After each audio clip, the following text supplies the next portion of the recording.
programang tumatalakay ng mga usaping may kinalaman sa pananampalataya sa Diyos. Ang pagtatanghal na sasagot sa mga katanungan patungkol sa banal na kasulatan. Reason to Faith. Anumang uri ng paniniwala na walang pinagbabatayang katunayan o ebidensya ay matatawag na palapalagay lamang. Reason to Faith deals with the evidence of our faith. Why we believe what we believe. Ito ang programang walang pinapanigan, ngunit mayroong tinitindigan. We don't take side, we take stand. Mula sa Reasons of Faith Media Ministry Studio, Manila, Philippines, narito si Brother Melvin Sarmiento para sa Reasons of Faith Live. Isang mapagpalang araw ng Sabat ang ipinapaabot po ng programang Reasons of Faith. Live po kaming dumadako sa inyong mga tahanan. Ngayon po ay unang Sabado sa buwan ng Setyembre, September 5, 2020, sa ganap po na alas 3 ng hapon. Kami po ay nagpapasalamat na nandyan po kayo nakaabang sa ating programa at harinawa, maging tuloy-tuloy po yung ating live program ngayon. Kasi kung naalala ninyo, nung nakaraang linggo ay naputol po, siguro mga naka 10 minuto pa lang tayo, naputol dahil sa problema sa atin pong internet signal. Pero yung mga recorded ko po, na-upload ko naman, kaso hindi na nakita nung iba nating mga taga-subaybay. Pero ngayon, dalangin ko po at sana ganun din ang dalangin ninyo na habang nagpo-programa tayo ay hindi magkaroon ng signal interruption sa Reasons of Faith Media Ministry. Siyempre, nagpapasalamat din ako sa aking mga kaagapay ngayon. Kasama ko po ang aking unika iha, Princess Alia Sarmiento, at ang aking pong pamangkin, si Micah Sarmiento, sa technical aspect na gagabay din po tutulong sa atin hong programa. At sa mga katanungan po ng atin hong mga kaibigan, lagi nyo pong abangan lamang sapagkat pinipila ko po ang inyong mga tanong. Kapag sakaling hindi po nasagot ko doon sa una at ikalawang linggo, malamang ikatlo masasagot na yan. Dahil po patuloy po ang ako nagpapasalamat sa programang ito dahil kayo po ay walang sawang sumusubaybay at nagfo-forward ng inyong mga tanong. Yan po ang aking ikinagagalak sa Panginoon sapagkat yan naman po ang layunin ng programang ito. Ang sumagot sa mga katanungan na may kinalaman po sa usapin ng pananampalataya at ang kasagutang ito ay magbibigay ng kapayapaan, kasiglahan, inspirasyon na lalong lumakad sa landas ng ating Panginoong Jesucristo.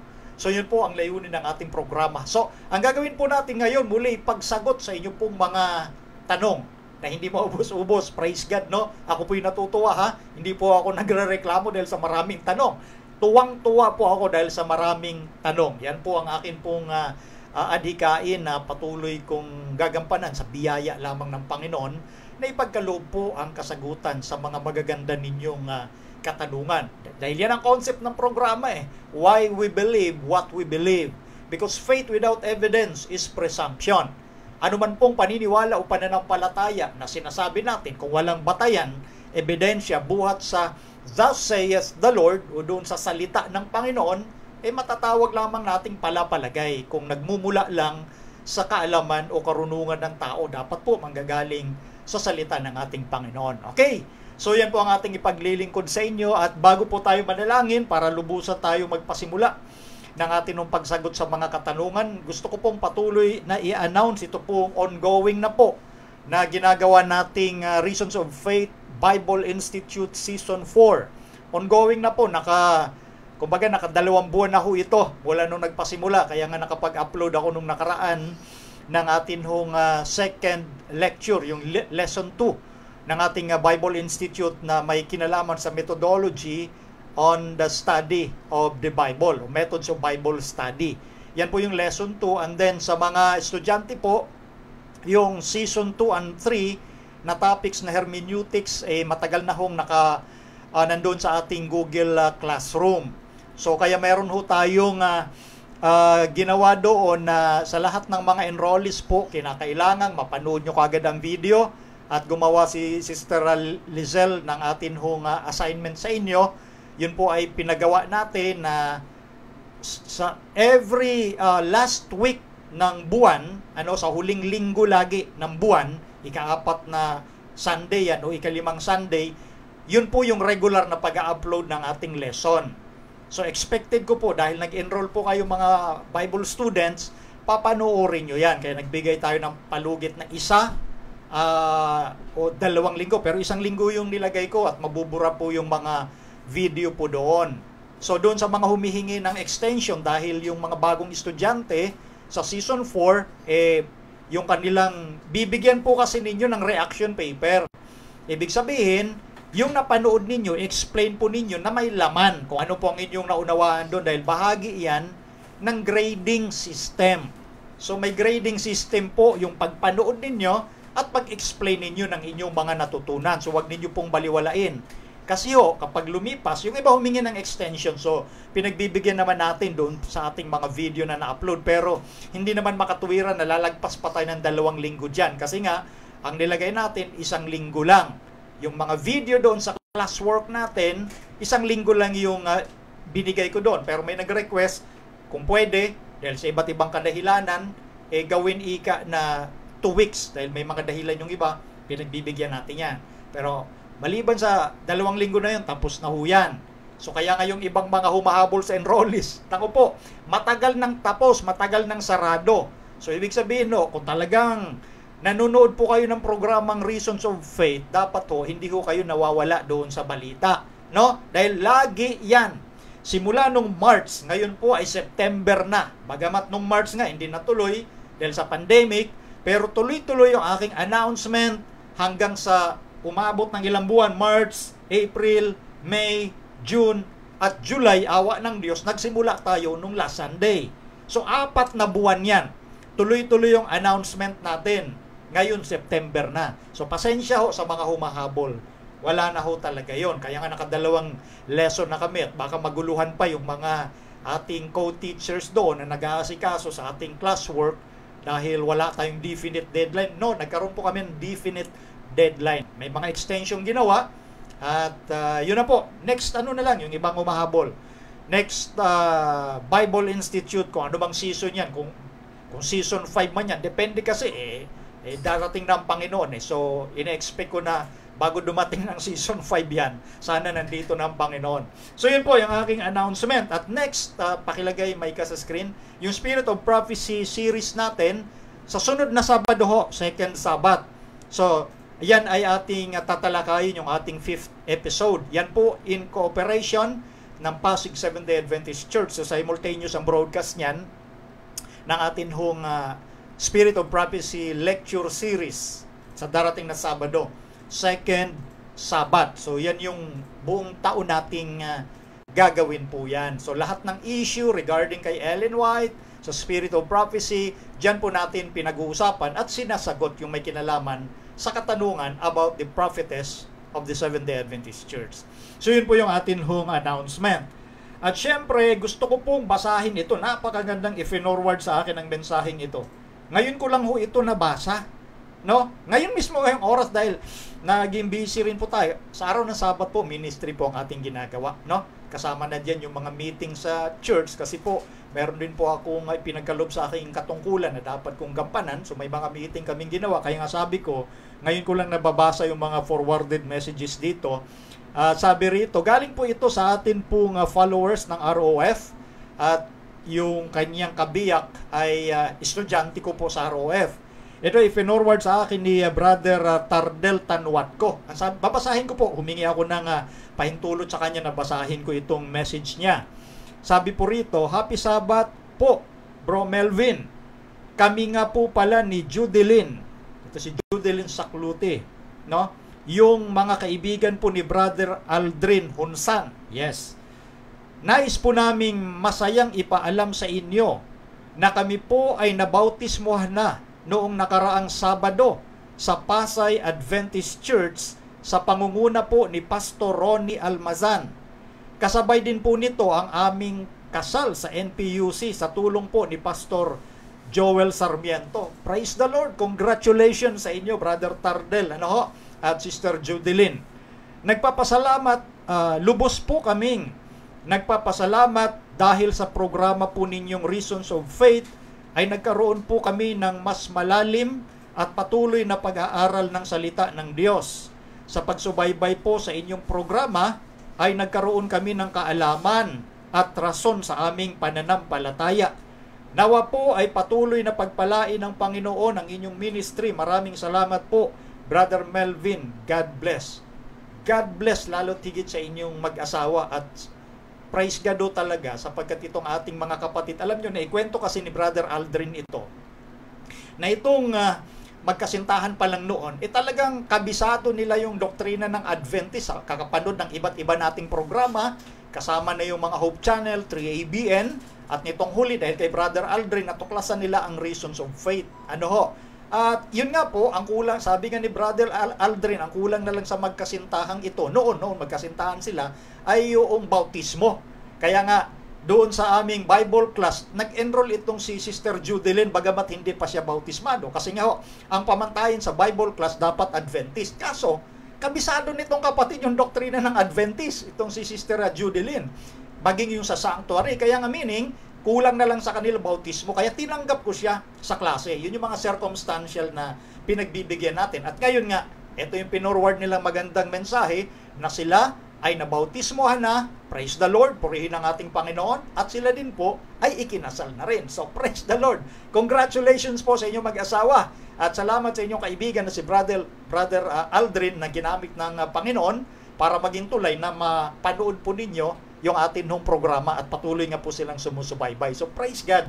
Maraming salamat sa ifinorward mo, Brother Tardel, na magandang balita. Okay, so ngayon, tayo po naman ay magdadalangin sa ating Panginoon para itagubilin yung ating programa bago natin nasagutin yung mga katanungan na i-forward ng ating mga taga-subaybay. Tayo po ay manalangin.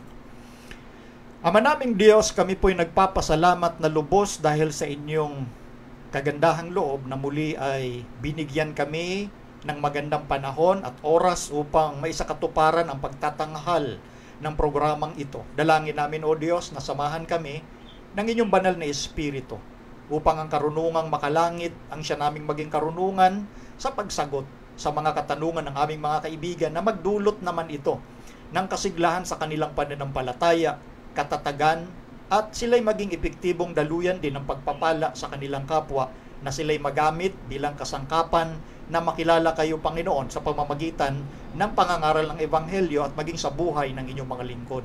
Ipagpatawad ninyo, Ama, ang lahat ng mga pagkukulang, karumihan, kasalanan, upang ito'y hindi maging hadlang sa malayang pagdaloy ng inyong katotohanan sa aming puso't isipan. Ito po ang aming dalangin.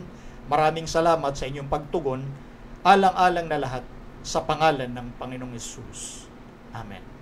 Okay, so, diretso na ho tayo dito. Anyway, nakalimutan ko pala yung atin hong YouTube channel na i-promote, no? Yung Reasons of Faith Media Ministry. Pakilagay lang sandali, Micah, no? Yan ho, yung ating pinaka-logo ng atin hong programa. So, pakisuportahan na lang po. Mag-subscribe po kayo sa ating YouTube channel, bagamat hindi ko pa masyadong nasikaso yung uploading ng ibang video, pero nandoon po yung mga importanteng video pagdating sa pananampalataya. Okay po. So ngayon, babasahin ko muna itong mga i-forward na messages ng atin hong mga followers bilang pagbibigay pugay din po sa kanila, no? Sa kanilang pagmemensahe sa ating programa. Ang sabi rito, una galing kay Severina Benbinen de Vera. Thanks, brother. Favorite topic ko yung sanctuary. At may bago akong natutuhan sa iyo. Yung merits ng blood pala ni Christ ang sinisimboluhan ng altar of incense. Noon kasi ang ituro ay prayers of the saints lang. Mabuti talaga nakikinig. Thanks. God bless your ministry. Maraming salamat, Sister Severina. Oo, ito yung naging topic natin dahil dun sa tanong kasi. Yung altar of incense, yung uso kasi doon sa holy place, yung dambana ng kamangyan. Yung kamangyan or incense, sumisimbolo yun sa merits ni Kristo. Binubudburan ng kamangyan kasi yung usok sumisimbolo sa panalangin ng mga banal.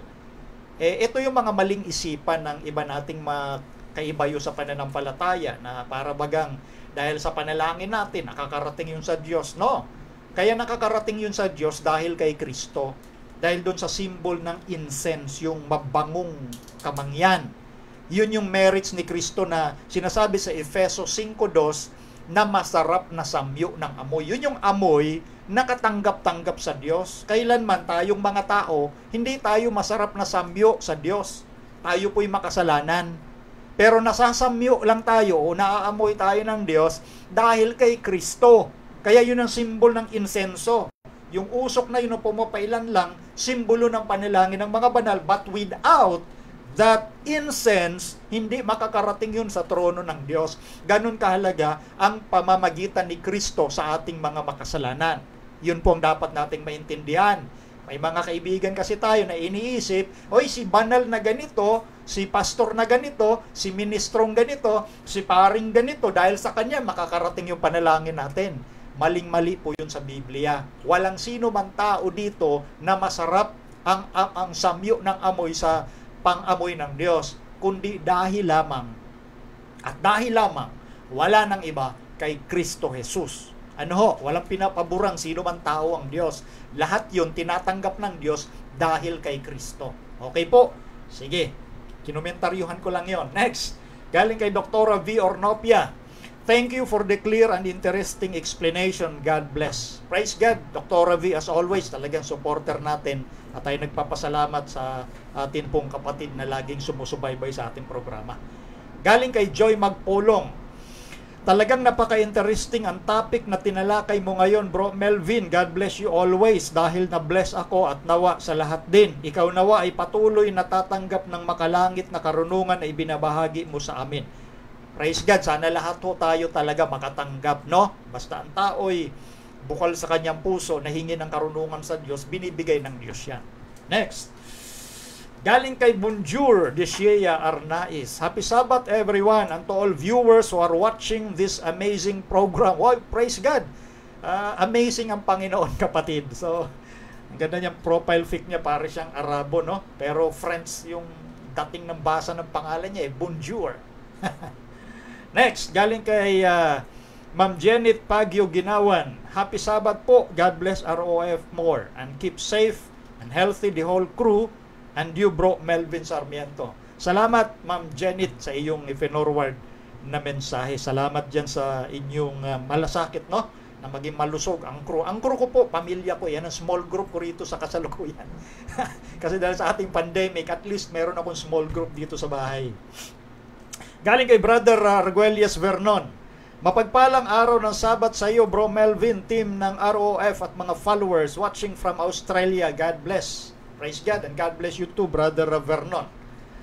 Next, galing ito, tanong na ito pala. Okay, papasok na tayo sa tanong.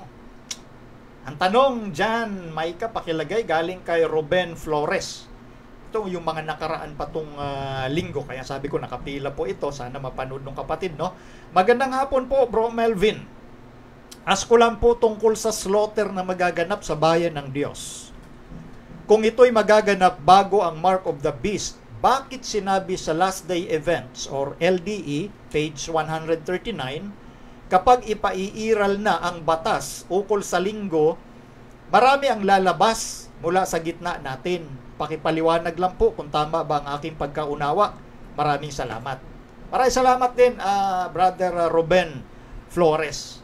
Ito pong nabasa ninyo sa Last Day Events. May mga ilang section po doon, no, na nagpapaliwanag. Kasi ang Last Day Events, ganito lang kanipis. Comprehensive yan eh. Kumbaga, kahit sa ganun ka-iigsing mga, yun po ay pinagsama, compilation po yun eh, coming from different books of Ellen White, no? So yun po ang Last Day Events. So, sabi ng kapatid, nabasa niya sa page 139, kapag pinairal na ang Sunday Law, maraming lalabas sa atin. So, kaya nga ang concern niya rito tungkol sa slaughter, kasi yun po yung sa Ezekiel chapter 9, yung vision na sinagot natin sa Ezekiel chapter 9, yung slaughter na magaganap sa bayan ng Diyos. Kung magaganap ito bago ang Mark of the Beast, bakit sinabi dito, yun ang kinote niya sa Last Day Events. Ganito yan, ano? Ito yung mga pangyayari sa darating na hinaharap. Ngayon, ang concept po kasi ng Bible sa Ezekiel chapter 9 in connection doon sa sinabi sa New Testament, 1 Peter chapter 4 verse 17, na mauuna yung judgment sa bayan ng Diyos. So, binabalikan ko lang ng konti yung ating pinaliwanag, pero doon sa mga marahil bagong nakapakinig nito, pwede nyo pong balikan yung topic namin last August. I think second week or third week. Basta, nandun lang po yung video sa ating Facebook page ng Reasons of Faith. Second week or third week ng August, doon ko po tinalakay itong Ezekiel chapter 9. So, buong buo po yung paliwanag ko doon. Babalik tanawan ko lang kasi may ito yung karugtong ni Brother Ruben na natabunan nga po ito kasi nga doon na ilagay sa ating comment section. Pero okay lang yun na nandun. Ang disadvantage nga lang, hindi ko kaagad nakikita. Kaya ang request ko, yung tanong po ninyo, sana doon sa inbox, no? Sa inbox ng Reasons of Faith Facebook page para mas makita ko kasi nandun nakasalansan po lahat yun eh. Pag sa comment section, okay lang din, kaya lang natatabunan, nalalagpasan ko kaya. Hindi ko agad nasagot itong follow-up na to doon sa naging topic natin. Kita nyo, ang tagal pa, no? So, mangyayari talaga yung slaughter na yon. Kasi itong mga event, halimbawa, nangyari na yung implementation ng Sunday Law. Simultaneous kasi yung mga event na yan. Ibig sabihin, halos magkakasabayan yan.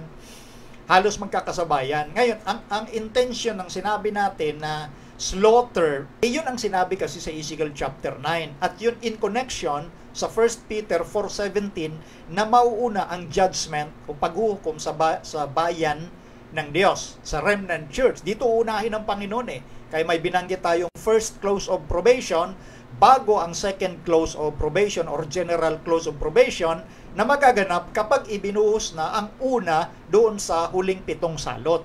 Kasi mark of the beast muna or implementation ng Sunday Law, yan mangyayari yung loud cry na sinasabi sa Revelation chapter 18 verse 1 na naliwanagan ng buong lupa. Yun ay sa power ng Holy Spirit. Maintindihan nilang issue regarding sa Sabbath Sunday issue, no? Kaya nga doon sa panahon ng implementation ng Sunday Law, after maintindihan ng lahat, saka mangyayari ngayon yung pagbuhos ng una doon sa 7 salot. Pero, mauuna talaga yung paghatol sa bayan ng Diyos.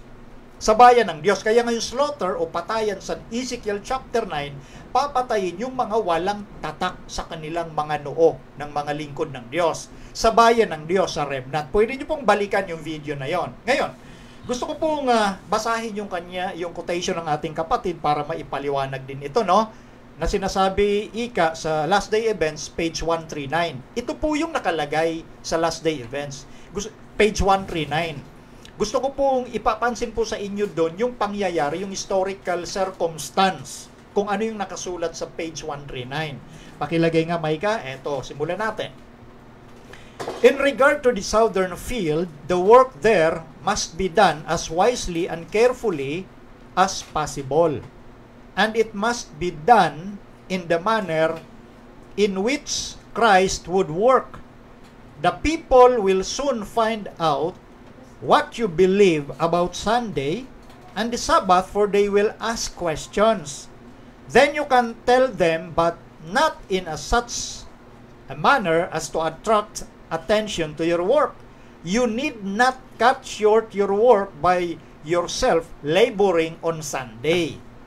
Ito po ipayo ng ating propetisang si Ginang White kung ano ang gagawin nila sa panahon ng ipinasa ang batas patungkol sa pangingilin ng araw ng linggo, International Sunday Law. Ngayon, pakibalik may kayong binasa natin na yon.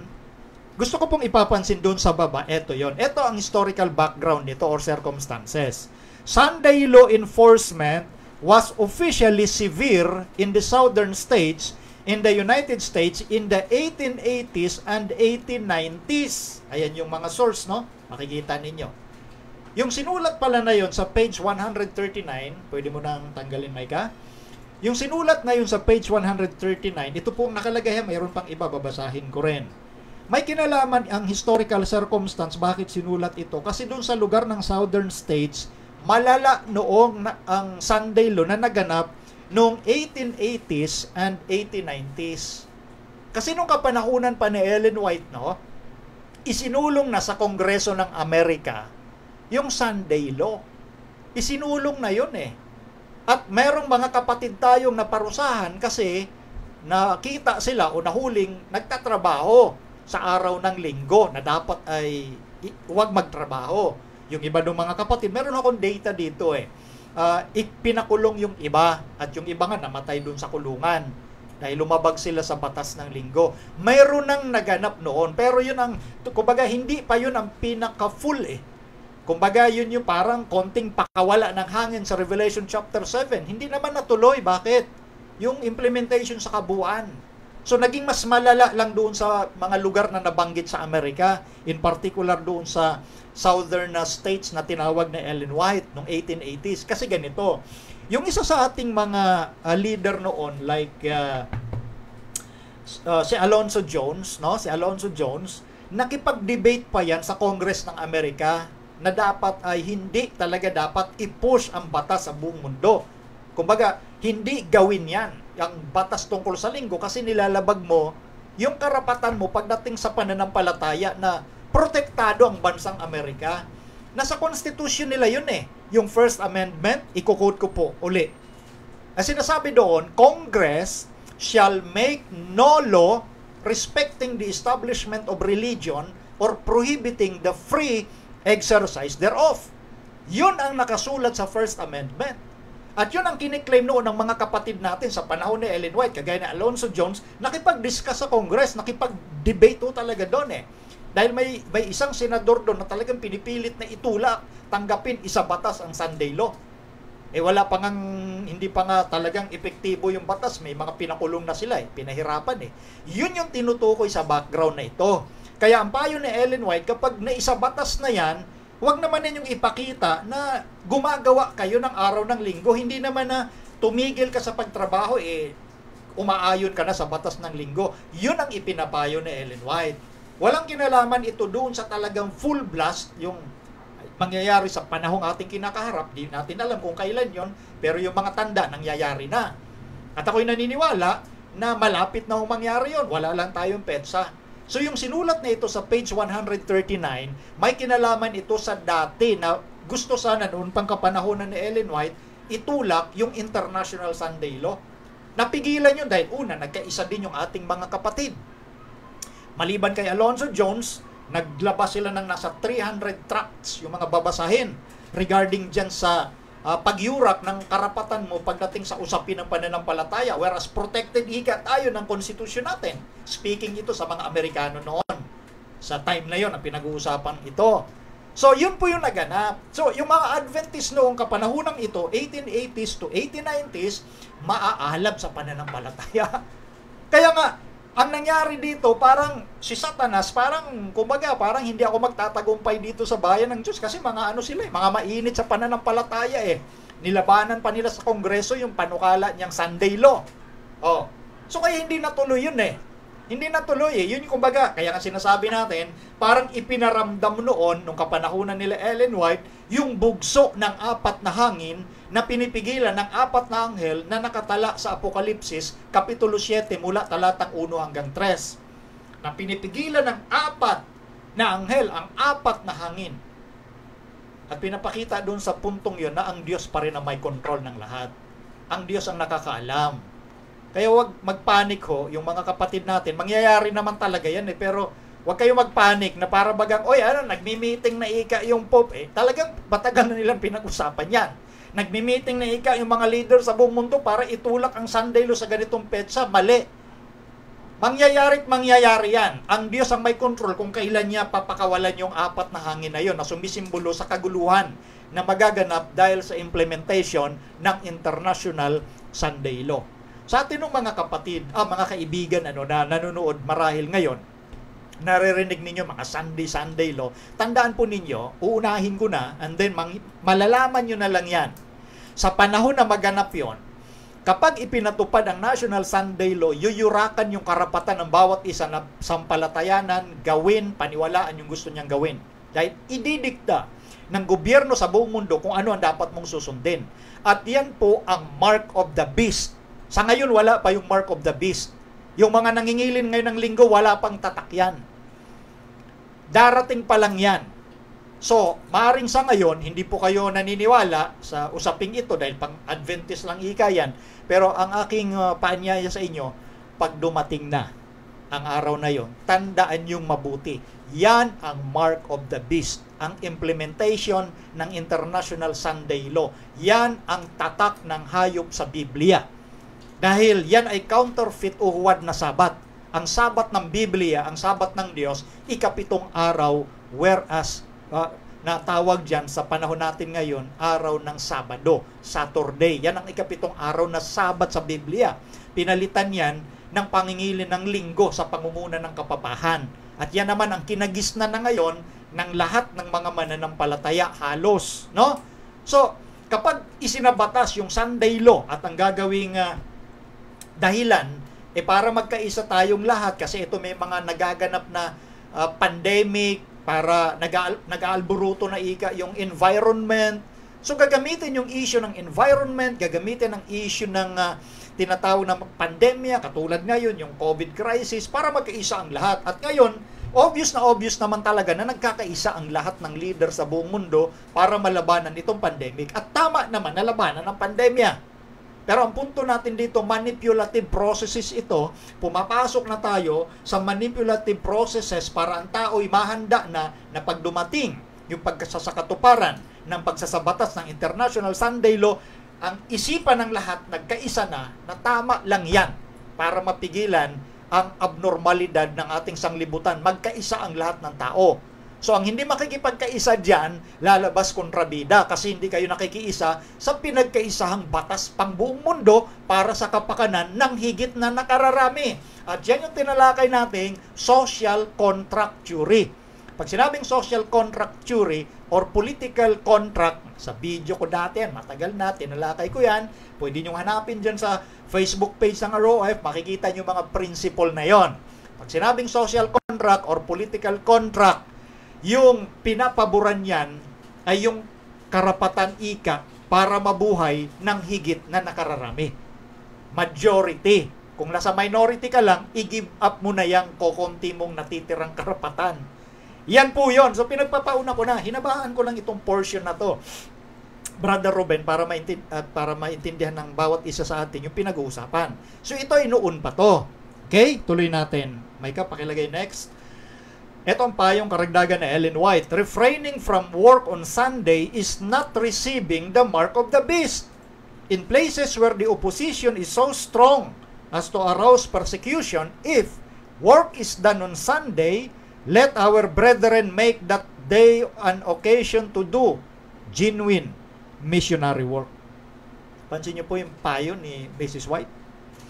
Yung hindi ika paggawa sa araw ng linggo sa panahon ng mark of the beast, lalo na doon sa lugar na mataas yung opposition, magbabangon lang yan ng persecution mula sa gobyerno Kapag pinakita mo sa mga tao, halimbawa sa kapitbahay mo, kapag isinabatas na yung Sunday Law, at ito nga context na ito sa panahon pa ng 1880s, hindi po ito tumutukoy doon sa future implementation ng International Sunday Law. Naganap ito nung una pa. Ito yung, kumbaga yung nabanggit na natin kanina, parang pahapyaw na bugso noong apat na hangin, pahapyaw noong 1880s up to 1890s, no? So, pag isinabatas ng Sunday Law, sa context noon, no, wag mo namang ipakita na talagang kayo opposition, maglalaba ka, ipakita mo sa kapitbahay mo, nagtatrabaho ka ng Sunday. Wag ganon. Yun ang sinasabi ni Ellen White. Kasi lalong magkikreate siya ng opposition. Lalong magagalit at maiirita sa'yo yung mga, siyempre, saludo dun sa batas na yon. Ngayon nga lang, tingnan nyo, simpleng-simple, itong pandemic na ito. Pag lumabas ka hindi naka-face mask, talagang ibang magiging tingin sa'yo. Labagista ka. Hindi ka sumusunod para sa kapakanan ng higit na nakararami. Kung magka-COVID ka, hindi madadamay pa yung mga kapitbahay mo. Yun yung punto ng social contract. Sumunod ka. Kasi ang pinag-uusapan dito, karapatan ng higit na nakararami. Yan yung political contract. Binabalik ko lang yung issue. Ito nga binabanggit ko. Ngayon, nagsimula na yung tinatawag na manipulation yung processes ng manipulation sa isipan ng tao. No? At gaya ng binabanggit natin, ganito pinaliwanag ko ito noon pa. Kapag ang batas ng gobyerno ay hindi naman lumalaban sa pananampalataya ng isang tao, sundin mo yung batas na yan. Huwag mong lalabagin yan. Batas yan na para sa kayusan ng lipunan Sundin mo. Hindi ka lang susunod sa batas ng gobyerno kung yung batas na yun, conflict na o lumalaban sa batas ng Diyos. Doon lang, hindi ka susunod. Parang yung ginawa nila Pedro doon sa record sa Aklat ng Gawa. Susunod muna kami sa Diyos bago sa tao. Kasi conflict na yung batas ng tao noon sa batas ng Diyos. So, yan ang sinasabi naman ni Ellen White. Kapag pinatupad yung Sunday Law, at ito yung noon nga nangyari, huwag mo namang ipakita Kasi gawin mo na lang paglinggo, missionary work. Di, mas maganda yung payo nga niya. Next slide, may pakilagay. If they should come here and say, you must close up your work and presses on Sunday, I would not say to you, keep your presses going because the conflict does not come between you and your God. Di ba? Sabi ni Ellen White, kung merong isa man na magsabi, isara mo, itigil mo ang iyong gawain, o ituloy mo ang iyong gawain sa araw ng linggo, hindi ko yan sasabihin sa'yo, sabi ni Ellen White. Kasi ayaw ni Ellen White, ma-irritate yung mga taong, kumbaga, linggo yung kanilang gusto talaga At sumusunod sila sa batas na yun Huwag mong iirita sila. Kaya ngayon ang sinasabi ni Mrs. White. Next, ang sabi rito, may kapakilagay, we should not feel it enjoined upon us to irritate our neighbors who idolize Sunday by making determined efforts to bring labor on that day before them, purposely to exhibit an independence. Our sisters need not select Sunday as the day to exhibit their washing. Yan yung binanggit natin kanina. Huwag nating iirita yung kapitbahay natin na ina-idolize nila yung linggo. Yung mga kababaihan huwag piliin yung linggo para gawin yung paglalaba. May irita nga yung kapitbahay mo na nag-idolize ng Sunday. Yung Sunday, gawin mo bilang missionary work. Dahil hindi ka naman tumatanggap ng mark of the beast kung hindi ka gumagawa ng gawain sa araw ng linggo. Ito'y noon. Yun yung historical background nito. At ito yung buong page 139, Brother Ruben. Hindi ko alam kung medyo siguro iba yung kinote mo na page, paki-forward lang po sa akin yon, no?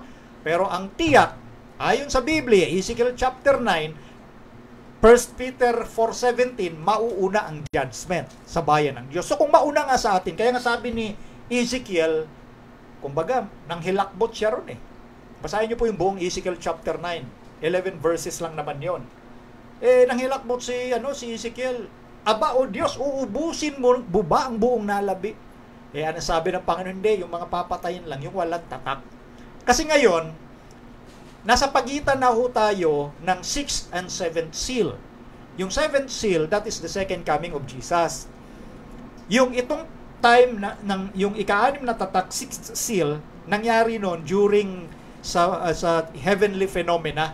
Yung araw dumilim, yung buwan hindi nagbigay ng liwanag, nangalaglag ang bituin sa langit, nangyari May 19, 1780 at November 13, 1833. So nasa 18th up to 19th century yung heavenly phenomenon, naganap na yon. So yun ang ika-6 na tatak. At bago yung 7th seal, which is the second coming of Jesus, mangyayari muna yung pagtatatak sa noo ng mga lingkod ng Diyos. Yung walang tatak, yun yung papatayin ng anghel sa Ezekiel chapter 9. Maliwanag yun So talagang sa panahon ng implementation ng Sunday law, mamamatay talaga yung mga walang tatak. Mangyayari yon. May mga lalabas talaga at yun ang mga mamamatay. Ezekiel chapter 9 maliwanag 1 Peter 4:17, mauuna talaga sa atin bago yung general close of probation. Yun ang magaganap po talaga. So, anyway, wag ko tayo matakot doon sa binabanggit sa Ezekiel 9. Ang mahalaga doon, makita mo na nasa sayo yung katangian ng mga tatanggap ng tatak. Ano yung katangian? Kaya nga panyaya ko, balikan ninyo yung topic na yon about Ezekiel chapter 9. Ang katangian, nandiyan na rin, Ezekiel chapter 9, mula verse 4. Tuloy nyo. Ang katangian ng tatanggap ng tatak, sila yung nangagbubuntong hininga. They are sighing and crying because of the abomination that has done in the midst of God's people. Yung mga taong tatanggap ng tatak, nangagbubuntong hininga at umiiyak dahil sa mga maling nangyayari, nagaganap sa gitna ng bayan ng Diyos. Itong remnant. So meaning to say, yung mga taong nangagbubuntong hininga at umiiyak, concern sila, sana maging maayos yung pangangasiwat, pamumuhay, pangunguna ng mga kapatid dito sa nalabing iglesia. So nakita doon sa vision ni Ezekiel na may mga hindi magandang ginagawa ang mga lingkod ng Diyos dito sa loob. Doon lang sa Ezekiel din. Doon sa kumbaga sa ancient Israel. Di ba nung dinala si Ezekiel doon sa vision ng chapter 8, makikita doon na yung 25 matatanda, mga elders ng Israel, nakatalikod sila sa templo at humaharap sa araw, sun. At sinasamba nila yung araw, yung sun. So, elder sila sa loob ng church, pero ang ginagawa ay iba. Apostasy. So, hanggang sa huling panahon, may mga ganyan ho talagang nagaganap. Kahit sa sinasabing nalabi. So, ang gagawin lang ng mga taong nandito sa nalabing iglesia, magtapat ka sa Panginoon. Ang tingin mo sa Panginoon, dahil si Kristo lang ang modelo natin. Hindi natin modelo yung mga taong nakaluklok sa luklukan, yung mga taong nasa administrasyon. Mga tao rin ho yan, may mga kahinaan yan. So may mga nagaganap po talaga dito. Pero ang focus natin is to spread the gospel of Christ. Dahil marami pang mga tao na nasa labas pa ng madilim na pamumuhay, na nais din ng Panginoon na sila'y maakay patungo sa liwanag. So, yung mga nangabubuntong hininga at umiiyak dahil sa kasamaang nangyayari sa loob, sila'y concerned. Sila'y concerned doon sa magiging kahinatnan ng mga taong gumagawa noon. Hindi sila galit sa tao. Galit sila doon sa mga maling nagagawa. Hindi sa tao. Yun yung karakter ng mga taong tatanggap ng tatak ng Diyos sa kanilang mga noo. Yung tatak na yun, walang nakakakita noon. Okay? Walang nakakakita. Pero ang tiyak, sila yung mga taong settled intellectually and spiritually so that they cannot be moved. Hindi sila yung tipong kaya pang itulak-tulak ng mga maling turo, mga hangin ng aral. Ayon kay Pablo sa Efeso 4:13 at 14. Yung mga maling hangin ng aral, hindi na sila kayang itulak-tulak. Alam na nila. Hindi sila yung mga Adventist na, oy, may crude chip pala ang Sunday law. Hindi sila ganon. Settled na sila kung ano ang Sunday law.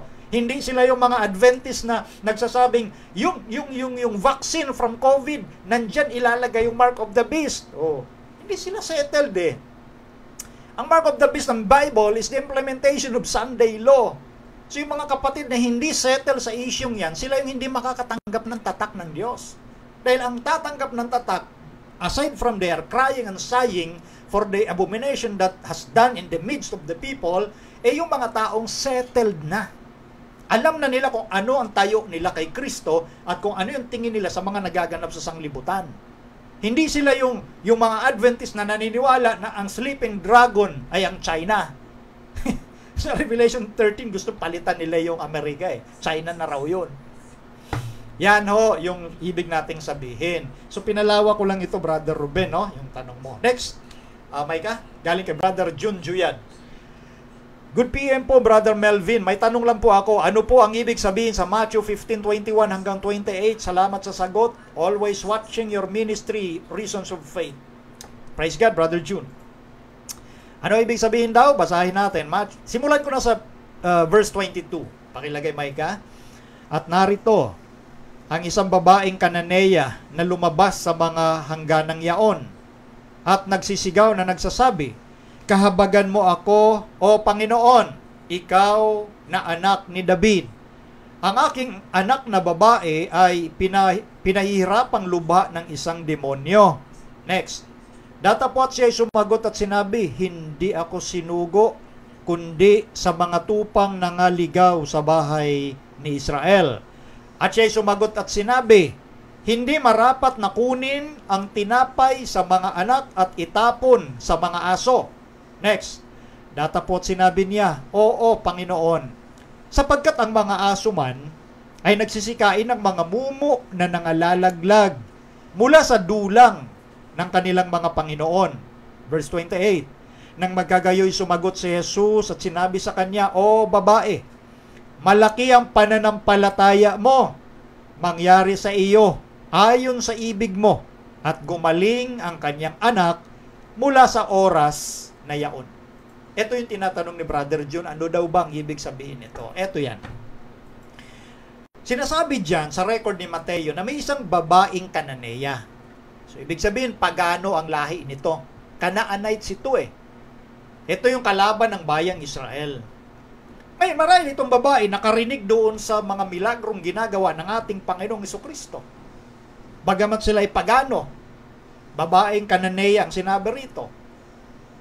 Oh, nung makita niyang ating Panginoon, nagsisisigaw siya kasi sa dami ng tao, nandun pa yung mga alagad, nakaprotekta sa ating Panginoon. Sumisigaw siya na, kahabagan mo ako, o Panginoon. So ang tawag niya sa Jesus, Panginoon. Meron siyang pananampalataya. Alam niya na yung Panginoon na yan, anak ni David. Bakit niya nalaman? Eh siyempre, kalat na yung gospel about the coming Messiah, the coming Messiah. Walang pinagkaiba ito kay Rahab. Nung panahon ng Old Testament, balita sa buong kaharian ng Jericho na ang Diyos na tunay ay nangunguna sa bayang Israel dahil sa mga milagro na nabalitaan nila, kagaya ng pagkahati ng dagat na pula, sa mga salot na binigay ng tunay na Diyos sa mga kalabang Ehipsyo, nabalitaan ng mga taga Jericho. So, yung mga ginawa ng Diyos sa pamamagitan ng bayang Israel, nababalitaan ng lahat yan. Lalo na yung pagdating ng Messiah, ang ating Panginoong Heso Kristo, at yan ang dumating sa isipan nitong Canaanites. Bagamat sila'y pagano, siya'y pagano, meron siyang pananampalataya na ito yung sinasabi sa Hebrew Bible. Ito yung Messiah. Kaya nga ang tawag niya, Panginoon, tulungan mo ako, kahabagan mo ako. Ikaw na anak ni David. Kasi yung kanyang anak daw, pinahihirapan ng demonyo, yung demon possess. Yan, recorded sa Bible yan. Yung inaalihan ng mga masasamang espiritu, mga demonyo, na ngayon, sa postmodern, hindi na sila naniniwala. Yan ang problema dito sa mga Bible readers and students, maging preacher eh. Yung mga inaalihan daw ng demonyo, hindi naman totoo yun. Mga record lang yan, napagkabalan lang yan kasi kulang daw sila sa kaalaman. May mga problema lang yun sa psychology, kaya nagbububulai ka ang bibig, nangingisay-ngisay kung ano-anong sinasabi. Yan nga yun yung produkto ng mga postmodern, pinapababaw yung paniniwala mo sa record ng Bible. So, balik tayo rito, no? Kaya ito yung pagkilala ng babae, tulungan mo ako, kahabagan mo ako. Napansin niyo po yung kapakumbaba ng babae? Kahabagan mo ako. Gusto niyang gumaling yung kanyang anak sa demon possession. Ngayon, ito yung pagsubok sa kanya ng ating Panginoong Jesucristo. Dahil ito yung understanding ng mga Hudyo sa mga Canaanites at sa iba pang mga surrounding nations na mga pagano.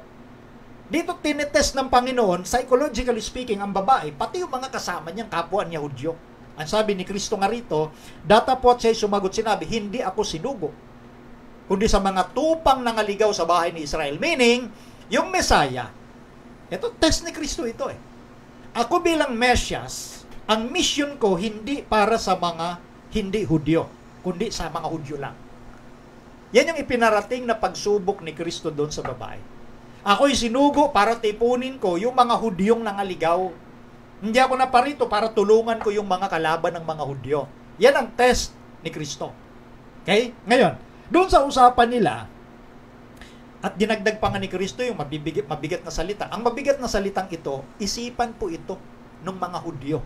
Ito, nung binasa natin sa verse 26, na hindi marapat na kunin ang tinapay sa mga anak at itapon sa mga aso.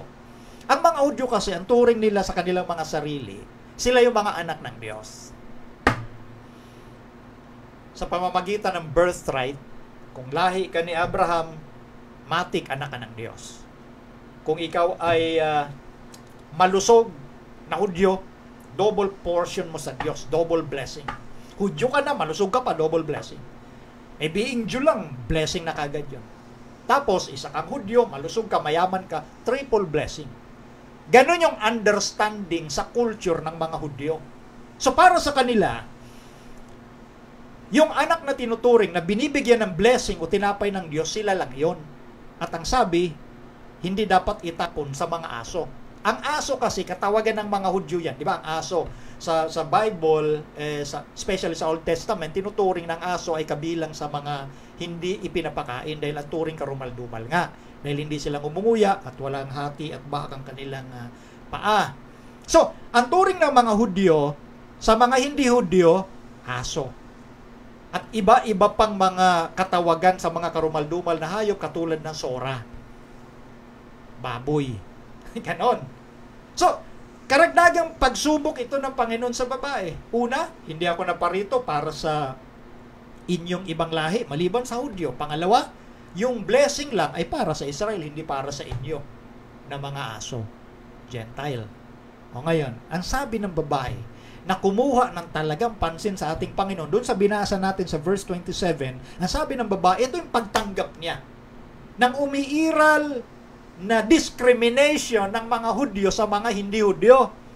Ang sabi sa kanya ng babae, yes, Panginoon. Tinatanggap niya na gano'n ang tingin sa kanila, yes, Panginoon. Dahil yung mga aso man, o ibig sabihin kami man, kumakain kami ng alin? Mumo na nalalaglag mula doon sa pinggan ng kanyang Panginoon. So tinanggap ng babae, okay lang na aso kami. Pero pwede, Panginoon, kahit mumo lang. Diba yung mumo? Yun yung mga yung mga sobrang pagkain, yung mga nalalaglag na hindi mo na pinapansin, nalalaglag. Umaasa ka lang sa malalaglag. Yun nga, parang aso, di ba? Aso. Pag kumakain ka at may aso dyan, ang aso nakatingala sa iyo at nagahintay ng may malaglag, umaaring bigyan mo siya.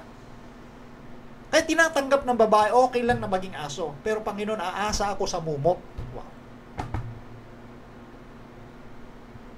Kaya, eto, sa verse 28, napakagandang sinabi ni Kristo. Malaki ang pananampalataya.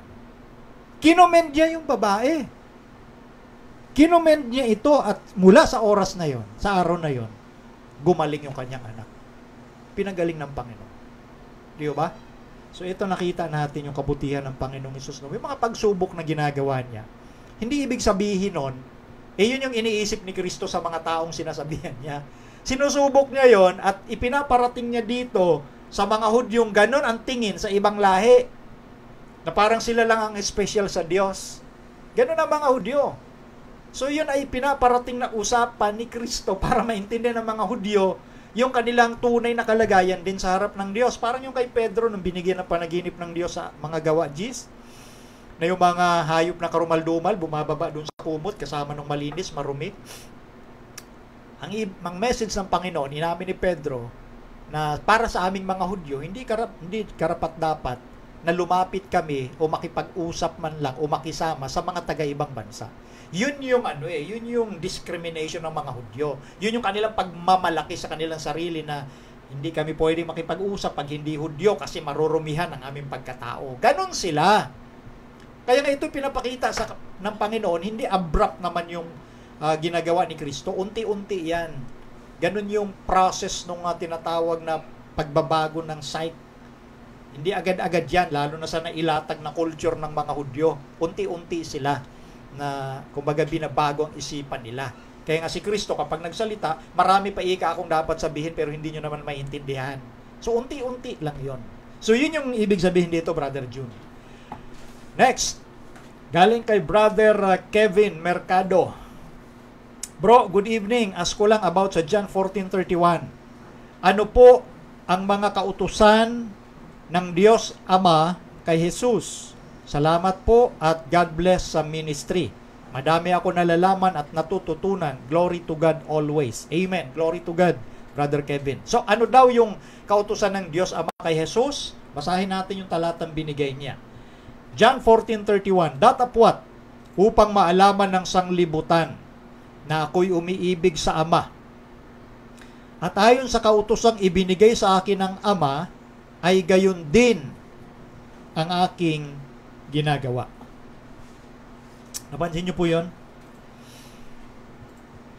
Siya'y umiibig sa Ama, ang ating Panginoong Jesucristo. At meron kay utosang ibinigay yung kanyang Ama at ganon din yung kanyang ginagawa. Kasi ang understanding ng iba ho kasi rito, yung kautusan ni Kristo, yung kautusan ng Ama kay Kristo ay hindi para din ang 10 utos kasi ika daw si Kristo'y matuwid na. Yan ang isipan nila. Samantalang sa buong Biblia ay pinapakita doon ni Kristo, ito basahin natin isa-isa, no? Sa John 10:17, dahil dito'y sinisinta ako ng Ama, sapagkat ibinibigay ko ang aking buhay upang kunin kong muli. Verse 18, sino may hindi nag-aalis sa akin ito, kundi kusa kong ibinibigay. May kapangyarihan akong magbigay nito at may kapangyarihan akong kumuhang muli. Tinanggap ko ang utos na ito sa aking Ama. Pagdating po dito sa isang bahagi ng kautusan, ito yung may kinalaman sa pagbibigay niya ng kanyang buhay. Yun yung tinanggap niya na utos. Pero kusa niya yung binibigay yun, hindi dahil inutusan ka ng Ama na, anak, ibigay mo nga buhay mo. Na para pag ang ayaw mo, bantulot ka. Si Kristo, sinasabi niya, sino may hindi nag-aalis sa akin nun? Kusa niyang ibinibigay yung kanyang buhay. May kapangyarihan siyang magbigay at may kapangyarihan kunin uli yung kanyang buhay. So, isa yun sa mga utos na tinanggap niya sa kanyang Ama. At yun ang primary nga na mission ni Kristo para magkaroon ng kaligtasan tayo na mga makasalanan. No? Yun yung isa sa talagang mission ni Kristo, yung mission niya.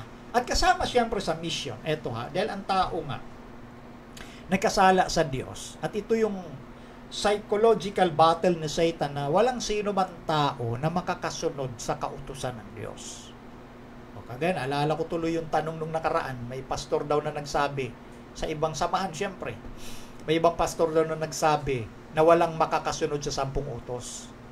Yun nga yung battle ni Satan sa lahat. Walang sino mang makasunod dyan, kaya wag nyo nang sundin. Yun nga yung warfare ni Satan sa tao. Walang sino mang makakasunod dyan. Pwede naman tayong magkaroon ng freedom. Ba't kailangan nating sumunod? So si Kristo, naparito sa lupa, nagkatawan tao, perfect na tao Perfect na tao. Hindi siya tao-tauhan. Ang katutubong kalagayan niya, Diyos, nagkatawan tao. Perfect yung tao, pagiging tao niya. Sa buhay niya, mula nung siya nagkaroon ng isip hanggang siya ipako sa krus, hindi siya nagkasala.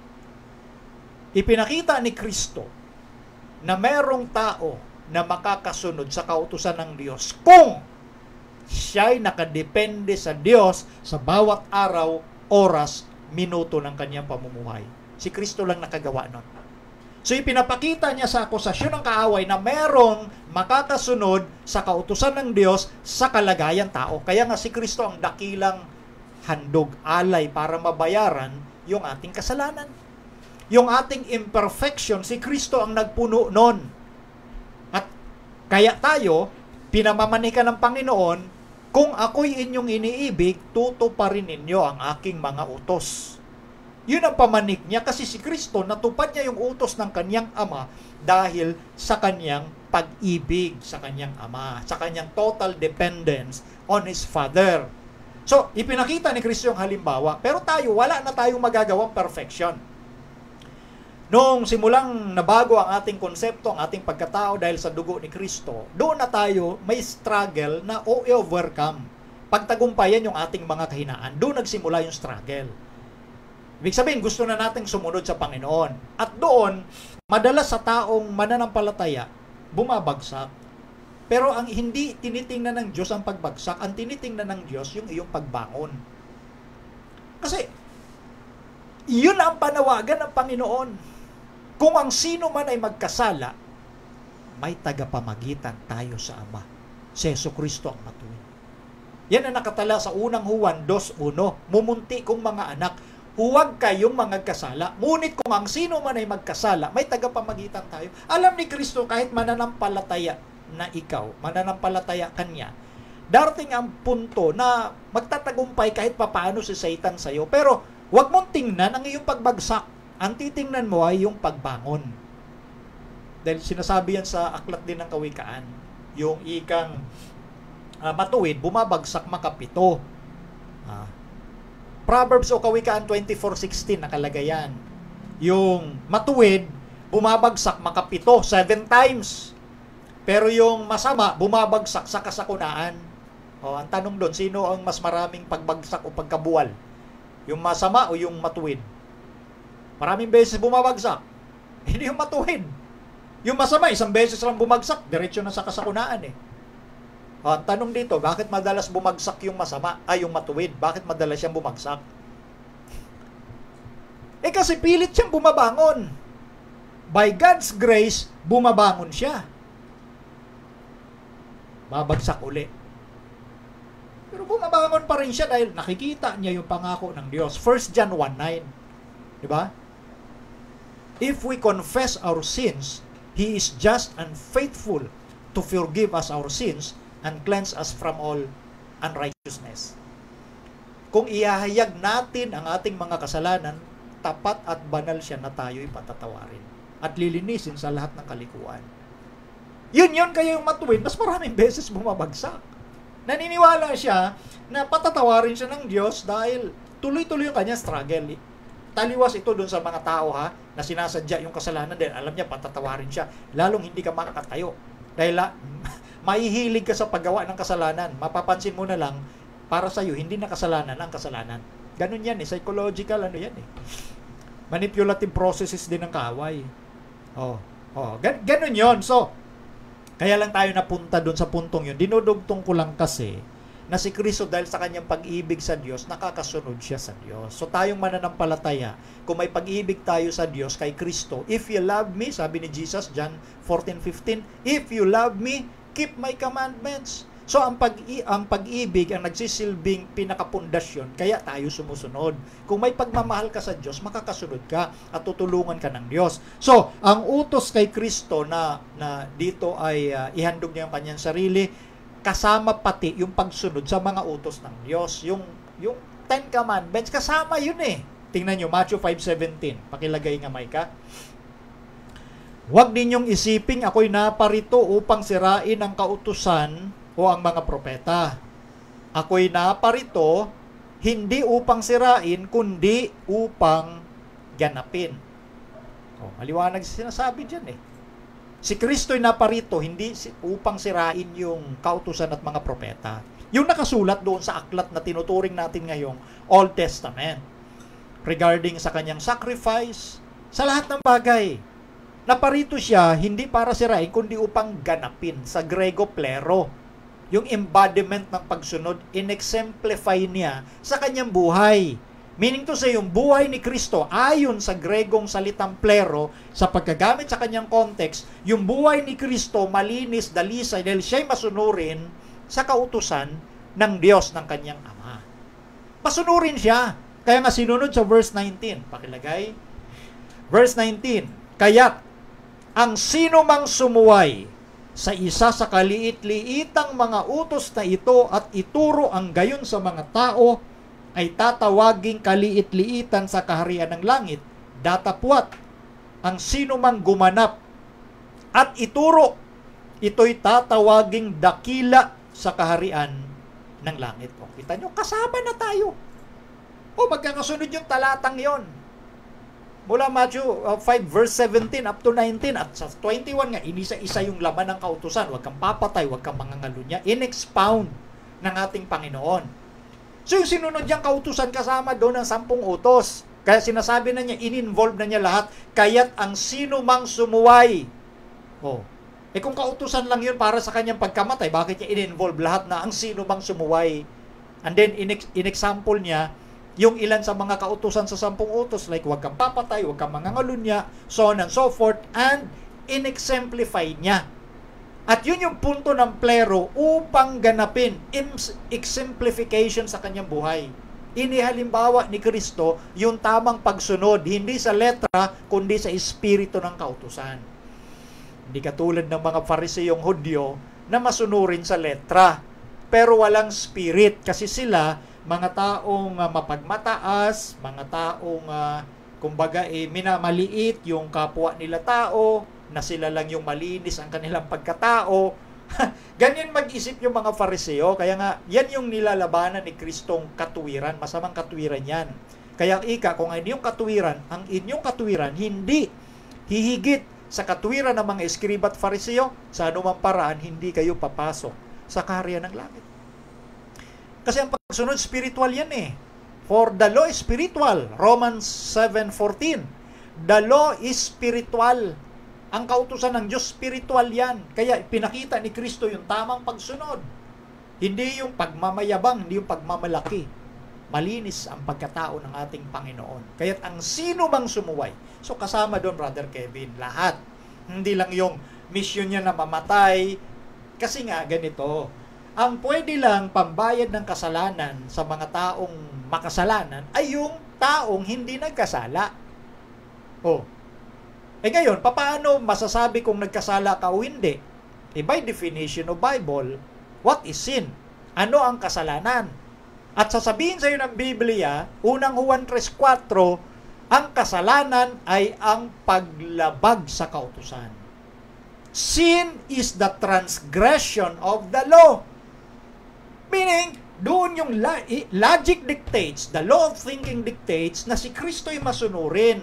Hindi nagkasala dahil ang kasalanan paglabag sa kautusan. Therefore, si Kristo'y masunurin sa bawat bahagi ng kautusan na binigay ng Diyos sa sangkatauhan. Ganun yon, kaya nga panghandog siya ng kasalanan ng lahat. At ang pwede lang katanggap-tanggap sa Diyos na handog ay yung hindi nagkasala. At yun ay ang kanyang bugtong na anak. Sa pamamagitan ng kanyang ama, hindi gumamit ng kumbaga mga magic, ng kapangyarihan para makasurvive siya sa kasalanan. Ano ang ginamit ni Kristo? Maliwanag, salita ng Diyos, the Bible. Naalala niyo sa Matthew chapter 4? Nung ginamitan siya ng 3 major temptation ni Satan. Kung ikaw ay anak ng Diyos, gawin mong tinapay yung bato kasi gutom na si Kristo noon. Ano sabi ni Kristo? Hindi lamang sa tinapay na bubuhay ang tao, kundi sa bawat salitang lumalabas sa bibig ng Diyos. Saan nakasulat yun? Deuteronomio chapter 8, yun yung kinote at sinulat ni Mateo. Yung mga temptation na yun sa Matthew chapter 4, nakalagay yun sa aklat ng Deuteronomio lahat. So, ang ginamit ni Kristo panlaban para magtagumpay sa kasalanan, salita ng Diyos. Nakatatak na sa isipan ni Kristo yung salita ng Diyos ng kanyang Ama. Kaya masunurin siya sa kautusan. So huwag kayong maniniwala, mga kapatid, mga kaibigan, na hindi para kay Kristo ang sumunod sa 10 utos. Dahil hindi nila naunawaan yung konsepto ng pagliligtas sa taong makasalanan. Ang pwede lang magligtas, ang taong walang kasalanan. At ano ang kasalanan? Ang kasalanan, paglabag sa kautusan. Kung hindi para kay Kristo ang sumunod sa kautusan, bakit siya tinawag na walang kasalanan? O saan ba pagbabatayin yung kasalanan?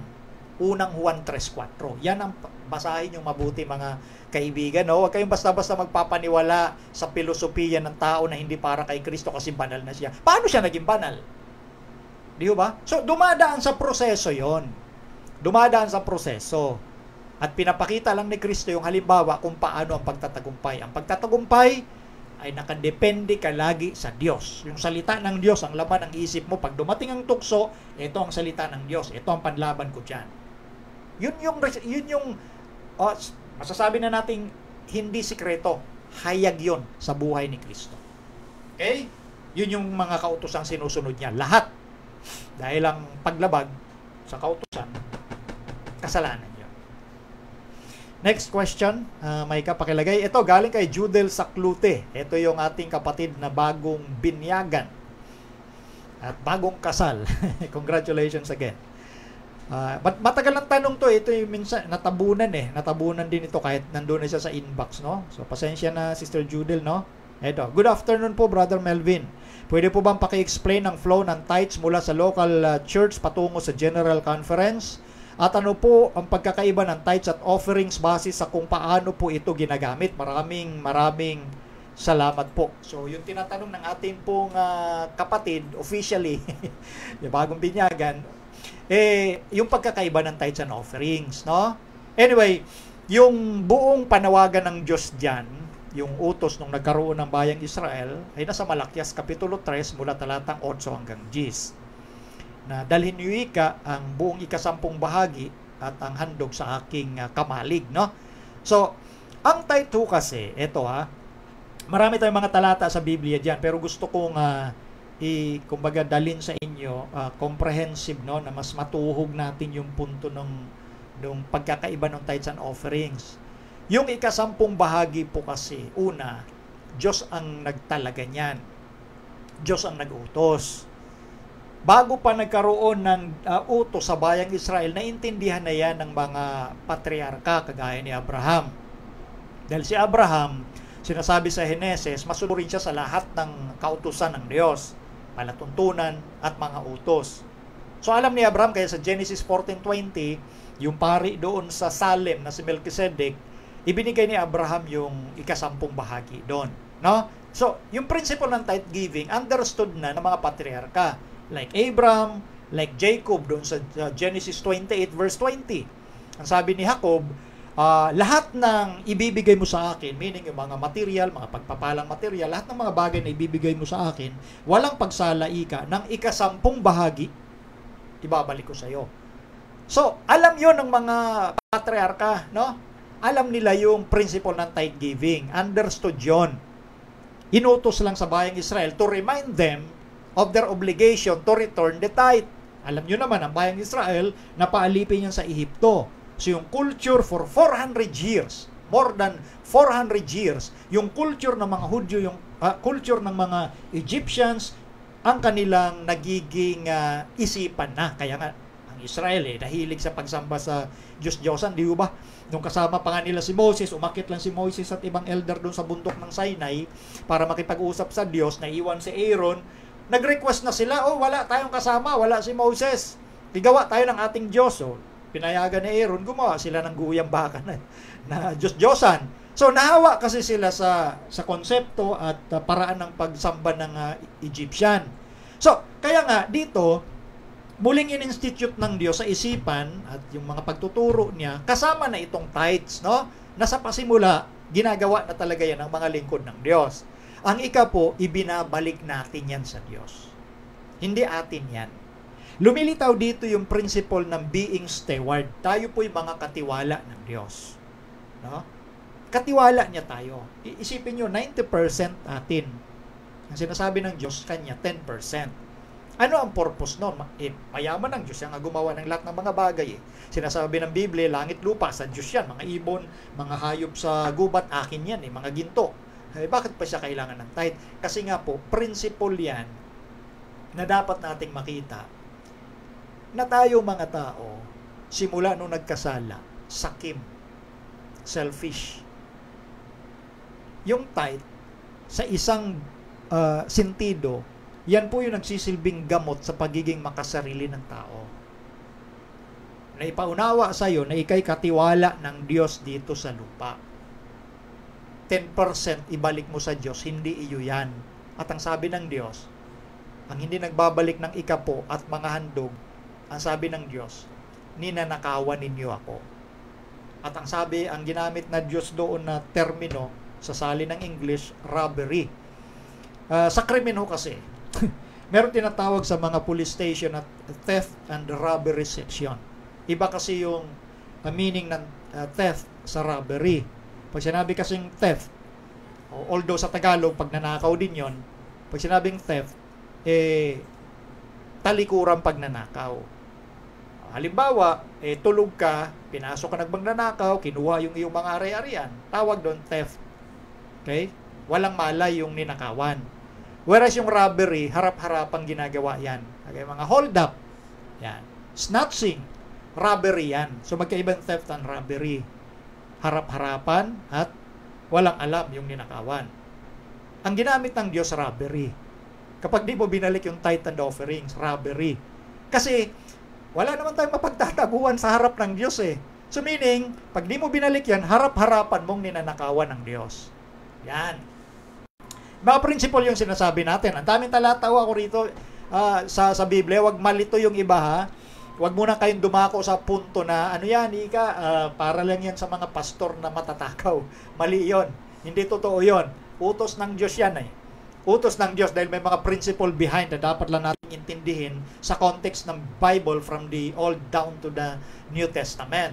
So, again, ang tithe binabalik natin sa Diyos yan. Dahil ang tawag niya, robbery yan pag di mo binalik. Yung mga Hudyo nga sinabihan ng Diyos, ninanakawan ninyo ako. Pwede nyo nang basahin sa Malakias chapter 1 hanggang doon sa chapter 3, no? Bagamat ang mga Hudyo, ang isipan ng marami, faithful tithe giver, masunurin sila sa lahat ng kautusan. Hindi totoo yun. Yung sinasabi sa Malakias chapter 1, kaya sinasabihan sila ng Diyos, maging sa chapter 3, na ninanakawan ninyo ako. Kasi nga, noon, ang tithing, sa pamamagitan ng kanila, hayop, mga gugulayin, no? Sa mga Hudyo noon.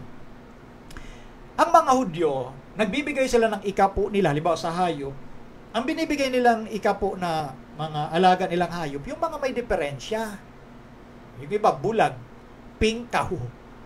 Ang hinihingi ng Diyos, perfection kasi binigay nga ng Diyos ang anak niya, perfect Buong-buo yun Pero ang binibalik, yung mga Hudyo kasi, yung mga walang pakinabang sa kanila, ito na lang, ito yung pangano natin, balik na tithe and offering.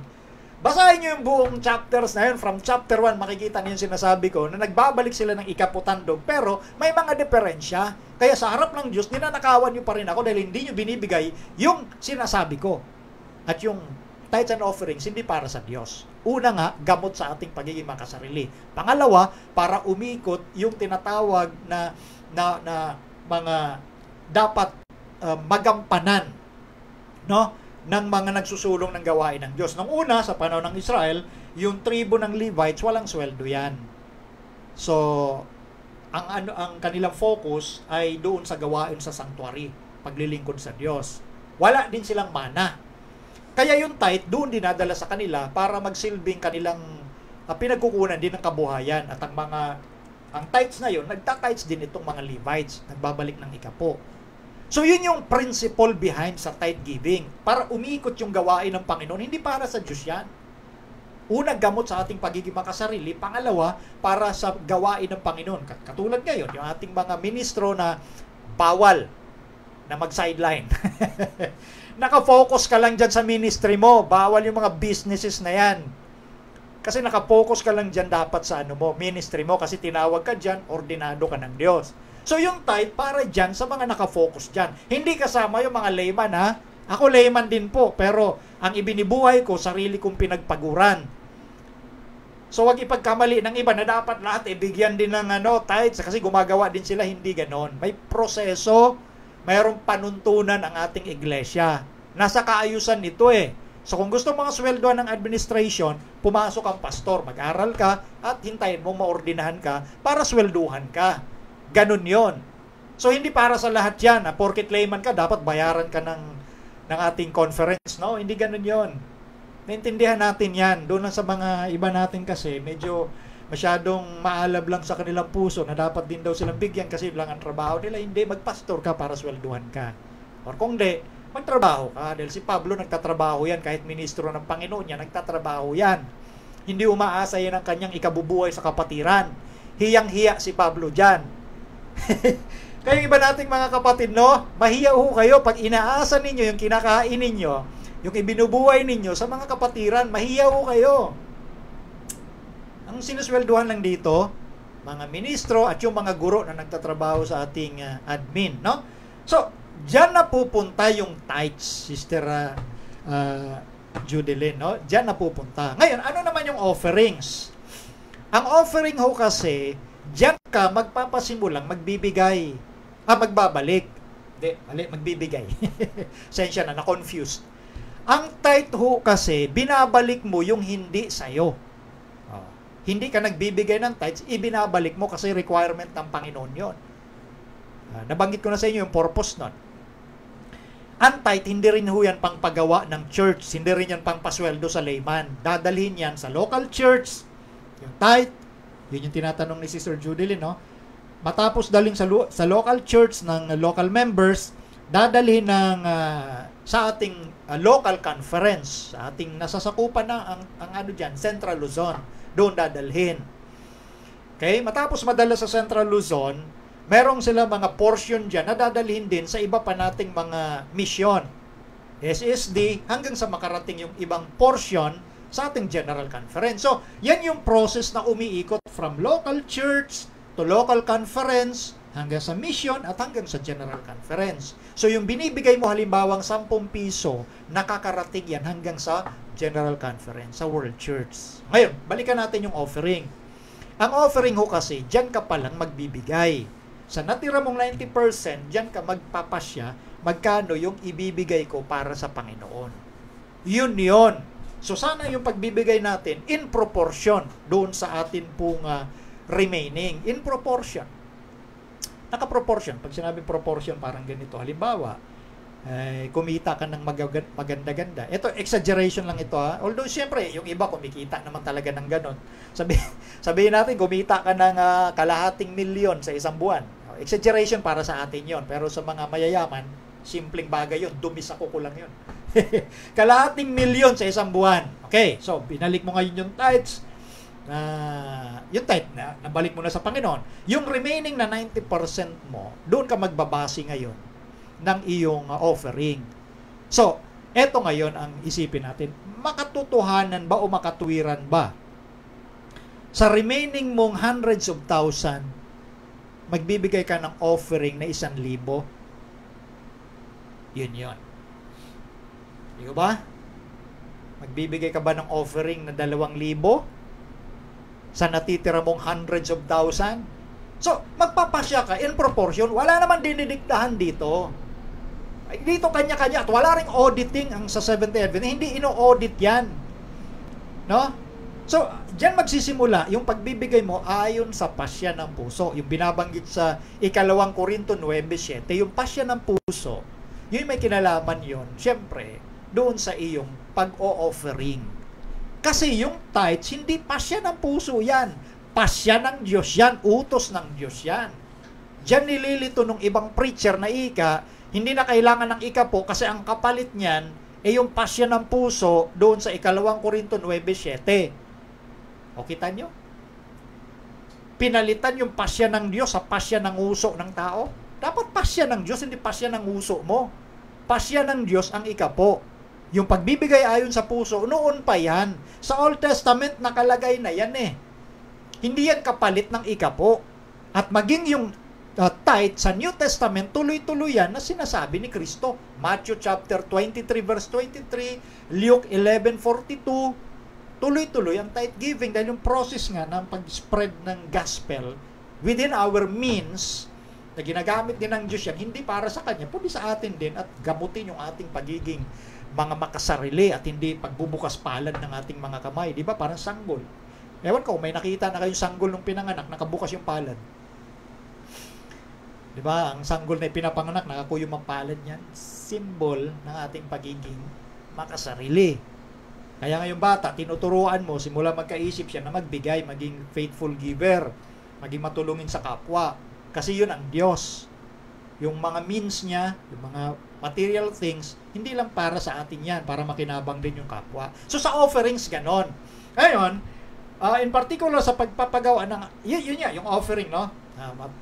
Kumbaga, hinahagilap ko yung ibang mga punto rito sa tanong ni Sister Judeline, no?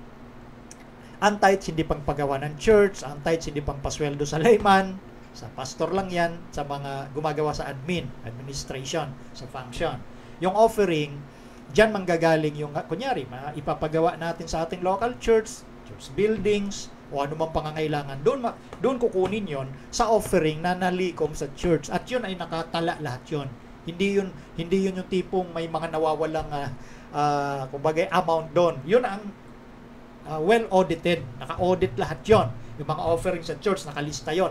Ang sinasabi kong hindi ino-audit, yung taong nagbibigay. Hindi yan ino-audit, no? Walang auditing dito sa mga member ng Seventh-day Adventist Church. Kasi nga, kalayaan ito, nakabase yung pagbabalik mo ng ikapo at pagbibigay mo ng offering dahil sa pananampalataya mo sa Diyos na nagsabi na ibalik yung ikapo at magbigay ng ating mga handog. Yung sinasabi sa Old Testament na magbigay ayon sa pasya, nasa Exodo 25 yan, verse 2. Yung nagbigay sila sa pasya ng kanilang puso. Yun yon, Exodus 25:2. Kaya nga sinasabi natin na yung nasa 2 Korinto 9:7, hindi kapalit yan. At walang sinasabi nung kapalit yun ng tithe. Yung nagsasabi nun, galing lang yan sa pasya ng kanyang isip. Ang tawag yon, eisegesis. Nilalagay niya yung isip niya sa talata. Oh, ganun yon, delikado yon. Ang tithe hindi naalis po yan. Minsan ganitong nangyayari. Or sabihin ko kadalasan na. Dahil sa kasakayman ng tao, no? Sa kasakayman ng tao, hirap siyang magbalik ng ikapo. At lalo na doon sa pagbibigay ng handog, hirap siya. Kasi nga sakim pa rin siya. Aminin nyo man o hindi. Pag ganun ho, panalangin nyo sa Diyos na sana, Panginoon, tulungan mo na magkaroon ako ng pusong mapagbigay. Yan yung problema minsan sa tao, no? O madalas. Pagdating sa pangsariling gastusin, walang limit yan eh. Ganyan ang tao. Pag sarili mo ang makikinabang, walang limit yan.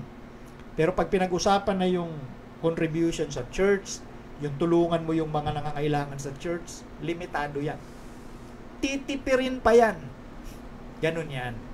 So may problema talaga yung puso ng tao. Kaya nga sa pamamagitan ng tithes and offerings, Diyan ginagamot ng Panginoon yung pagiging makasarili at sakim ng tao. Yan yon. So meaning, yung tithes and offerings, lumalabas na blessings pa rin yan. Dahil yung sa ating pagkaunawa na tayo ay katiwala ng Diyos. Hindi tayo ang nagmamay-ari dito ng mga bagay sa mundo.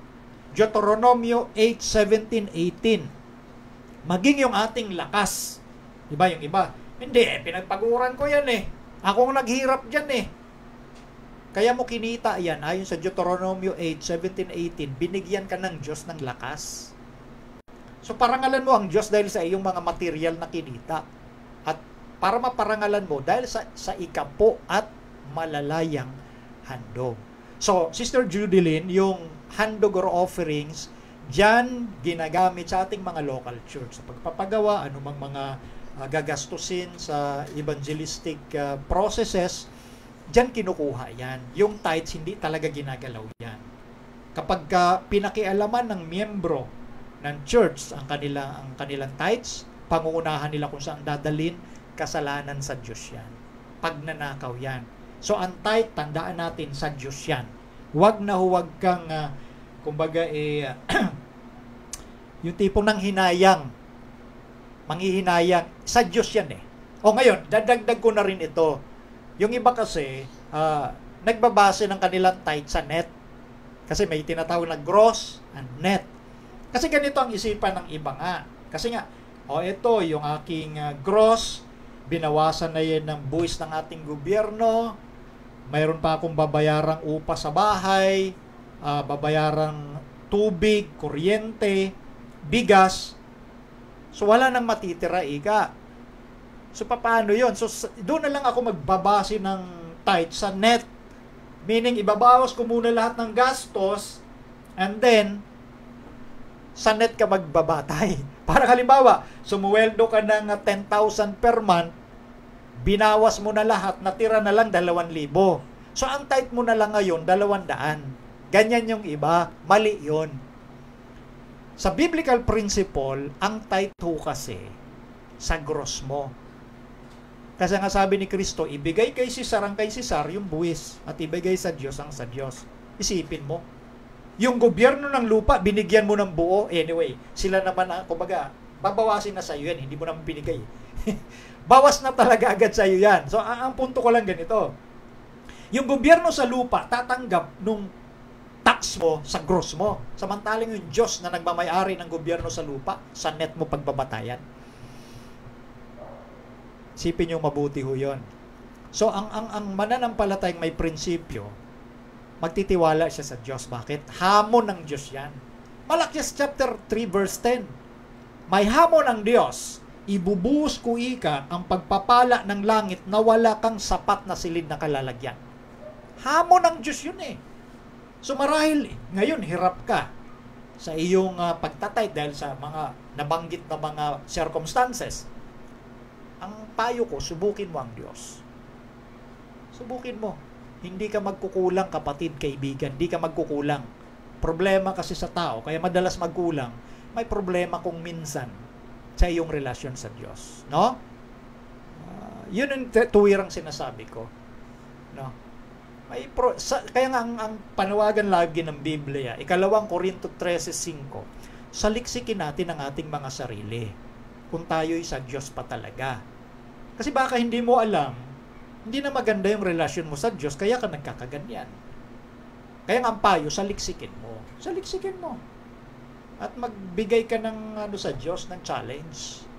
Kagaya nung ginawa ng iba, napakaraming testimony ho, na wala silang makain na, pero yung tithe talagang hindi nila, kumbaga, wini-withheld. Binabalik nila sa Diyos come what may. Hindi yung sinasabi nila, dumarating na lang yung mga pagpapalang sobra-sobra pa. Pero syempre, ang motivation mo dyan, yung pagsunod sa Diyos, hindi doon sa yung babalik sa iyo. Kapag ang motivation mo, kaya ka nagbabalik ng tithe dahil doon sa mga, mapapakinabangan ko, mas 10 doble, maling motivation yon, lalong walang pagpapalang darating sa iyo. Ganon yan. So, ito yung relational lahat. So, yun yung pinagdadala ng tithes and offering. No? Offering, kinagasto sa ating church. Okay? Sa local church, yung tithes, nabalik yan, di mo dapat pakialaman yan. Dadalhin yan hanggang sa General Conference. Yung mga portion nun, kasi may mga sila hindi kumpleto yung aking wala akong update doon sa percentage. Pero ang tiyak, nakakarating sa buong world field natin, from local, sa local conference, sa ating mga mission, and then sa General Conference. Di lang ako sure dahil hindi ako updated doon sa percentage at hindi ko inaalam yung percentage, no? Ang importante, nakakarating sa lahat. Maging yung ating mga offerings na yan. Kasi may offering tayo halimbawa na, kunyari, 100 yung offering mo, hindi ka naman naglagay ng specification kung saan mapupunta yung offering mo, gagawin ng treasurer ng local church mo, bibiyakin yan. Kung 100, 50 dito sa local, and 50 sa local conference. Yung local conference mula sa 50 mo, bibiyakin din yon sa bawat percentage na mapupunta sa mission hanggang sa General Conference. Kaya nakakarating sa lahat yan. Kaya wag nating sabihin na, ito lang nakaya ko, 100 pesos, makakarating yan sa buong mundo. Malaking tulong yan. Basta yan talaga yung ipinasya ng puso mo na proportion doon sa iyong ibinigay. No? Yun po ang ating sagot doon, Sister Judilyn. Okay.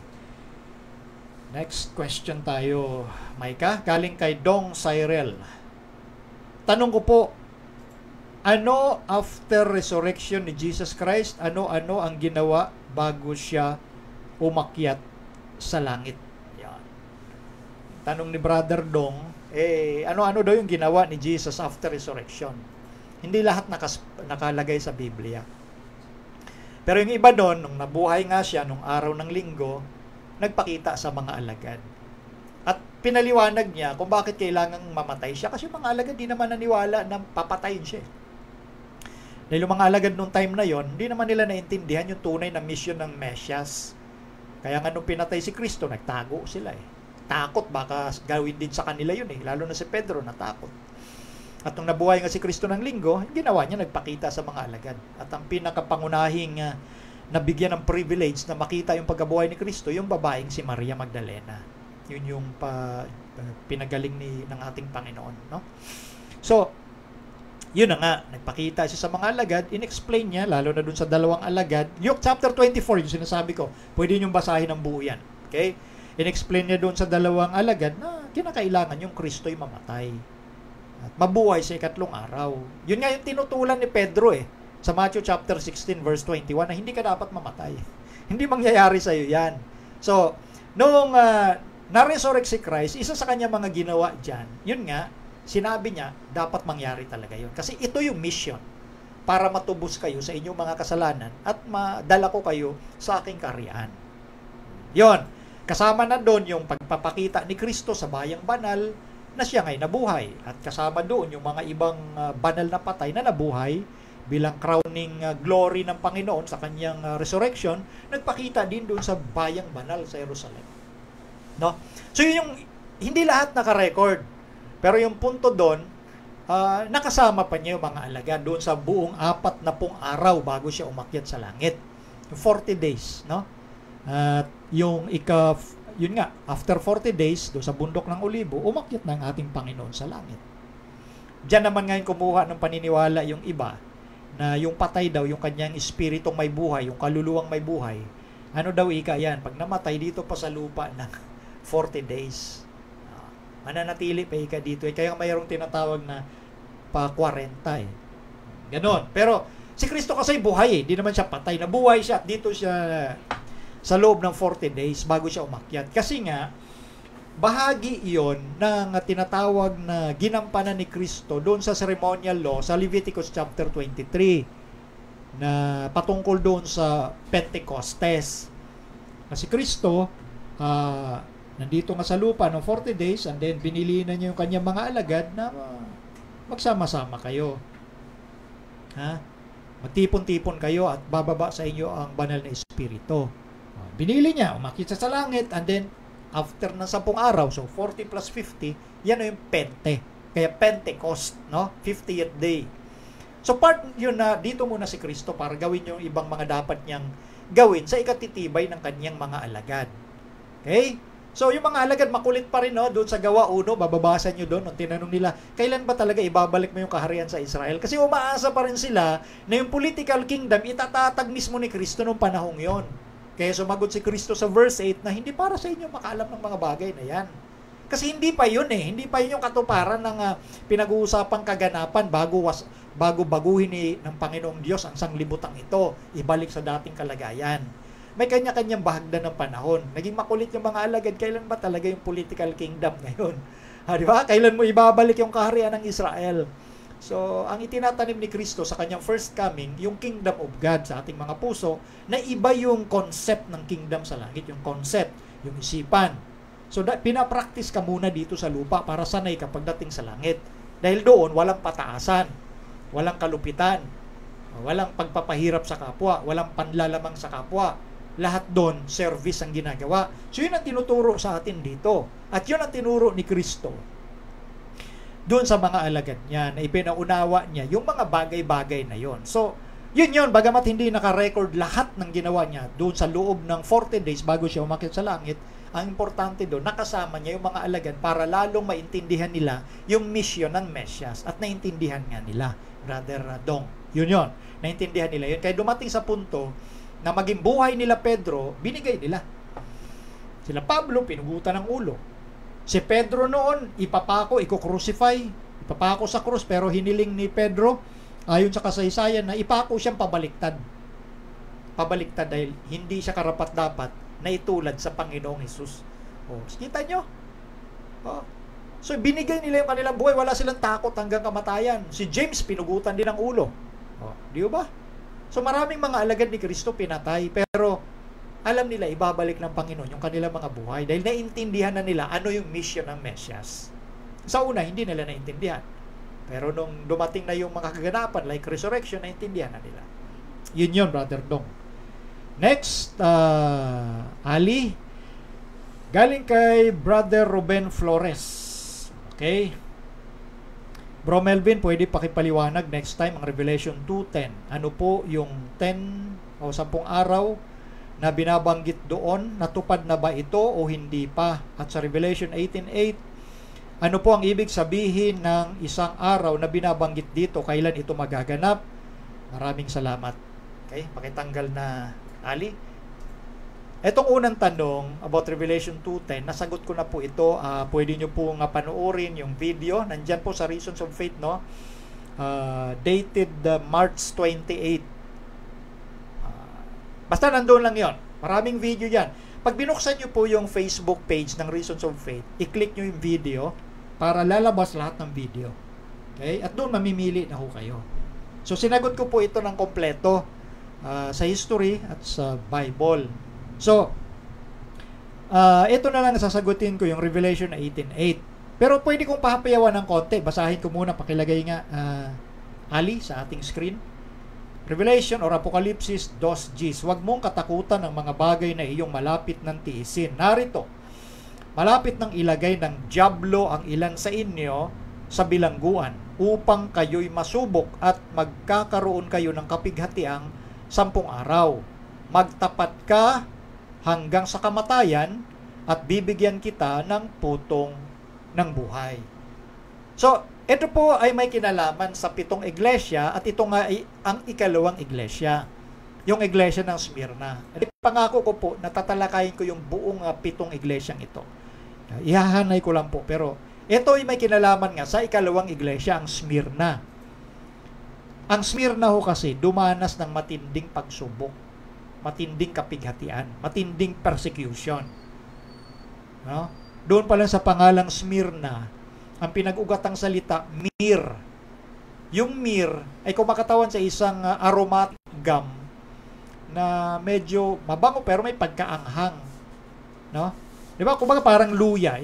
Halimbawa natin yung mga maanghang na bagay dito sa atin, yung luya. Di ba? Para mas maging kapakipakinabang yung intention mo kung bakit ka maglalagay ng luya sa iyong lulutuin. Halimbawa, didikdikin mo yan para kumatas yung lasa ng anghang.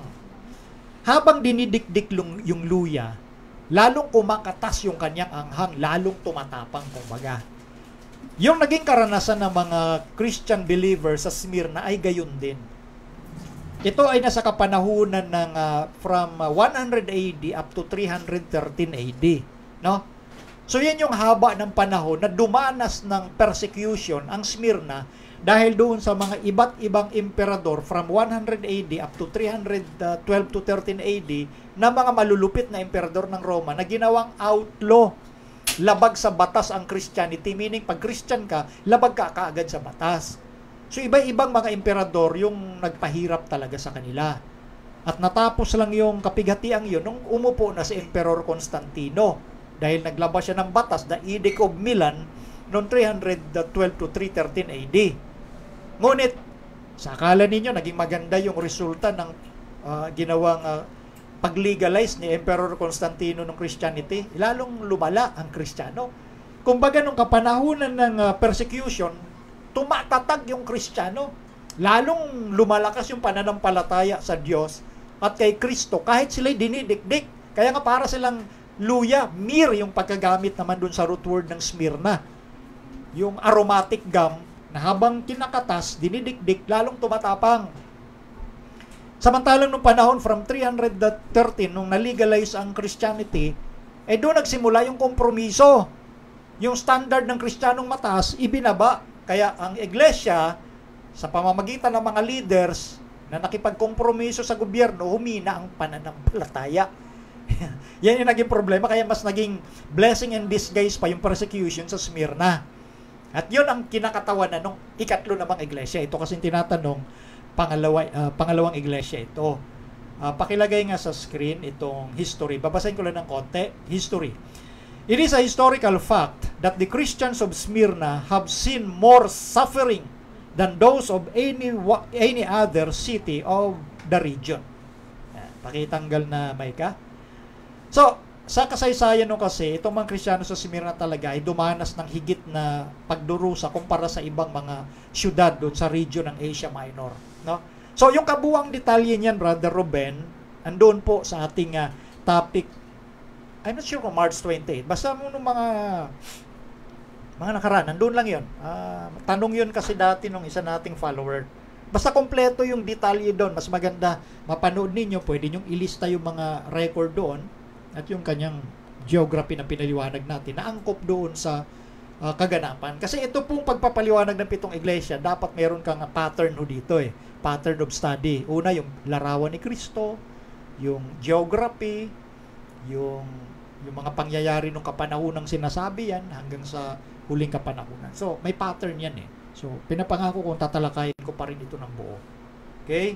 Yung huling bahagi na lang ang sasagutin ko na mas sigit itong verse 8 ng Revelation 18. Sabi rito, kaya darating sa isang araw ang mga salot sa kanya, kamatayan at pagluluksa at gutom at siya'y lubos na susunugin sa apoy sapagkat malakas ang Panginoong Diyos na humatol sa kanya.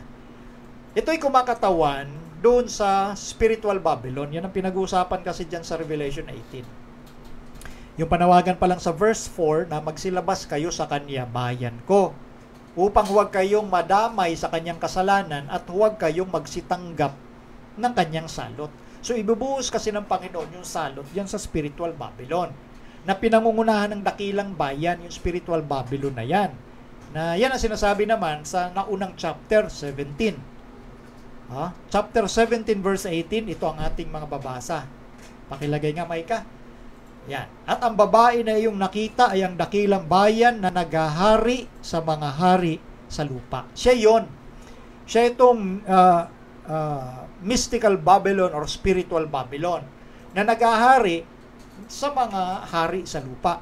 Bandang huli, ayon doon sa verse 8 ng Revelation 18 na binasa natin, yung support nitong mga leader at mga sumasampalataya dito sa spiritual Babylon, mawawala yung kanilang support dito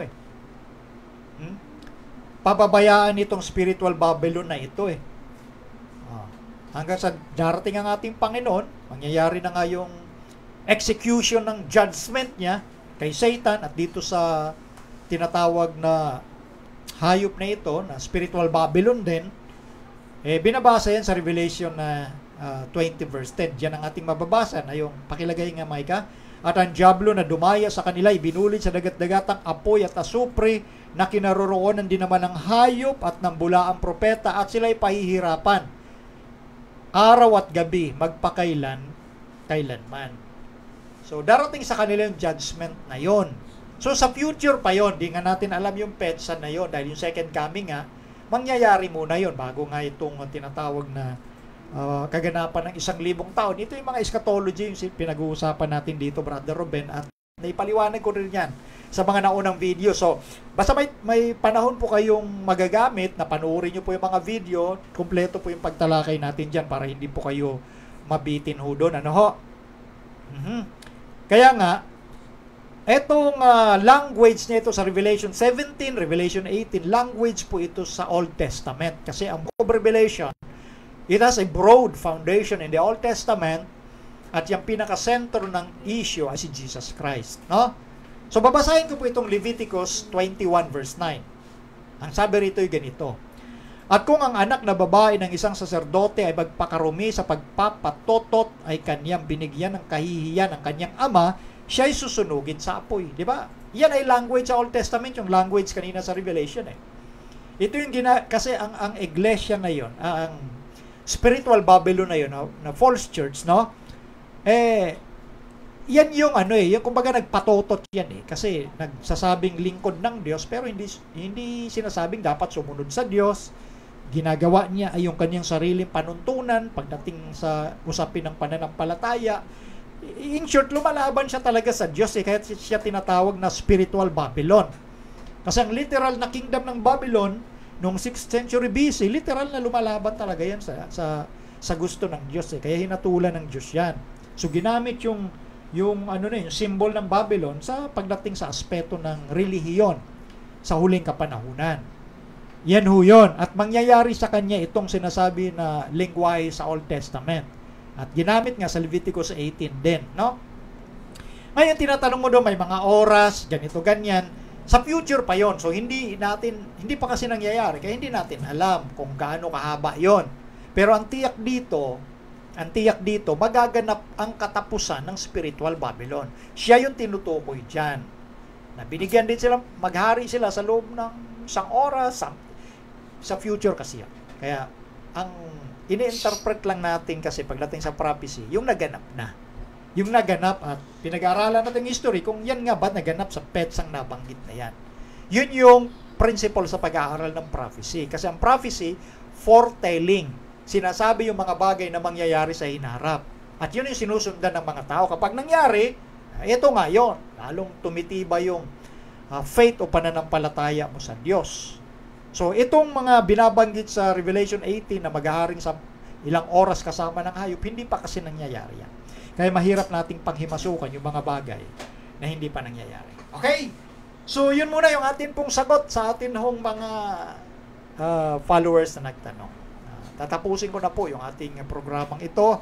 Ako po yung nagpapasalamat sa inyong walang sawang pagsubaybay sa ating programa. Tarinawa ay patuloy po kayong nakinabang dito sa ating mga napakinggan, no?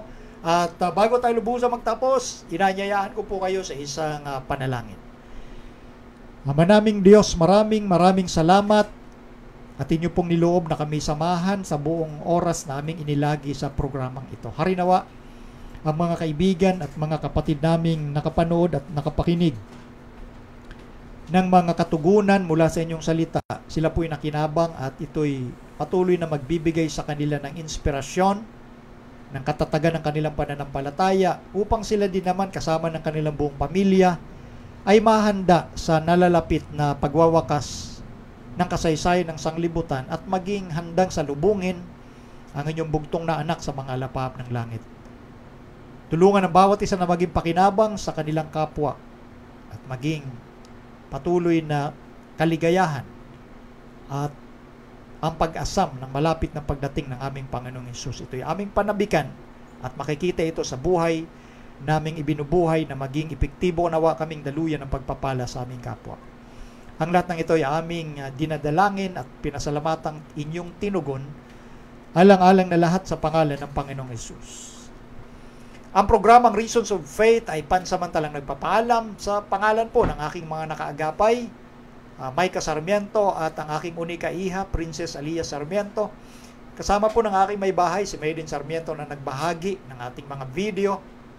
At sa lahat ng ating mga kapatiran, mga kaibigan na nag-share ng ating mga video, patuloy ng pagpapala ng Diyos ang sumaating lahat. Ito po si Brother Melvin Sarmiento na nagsasabing magkita-kita po muli tayo bukas araw ng linggo, alas 3 po ng hapon.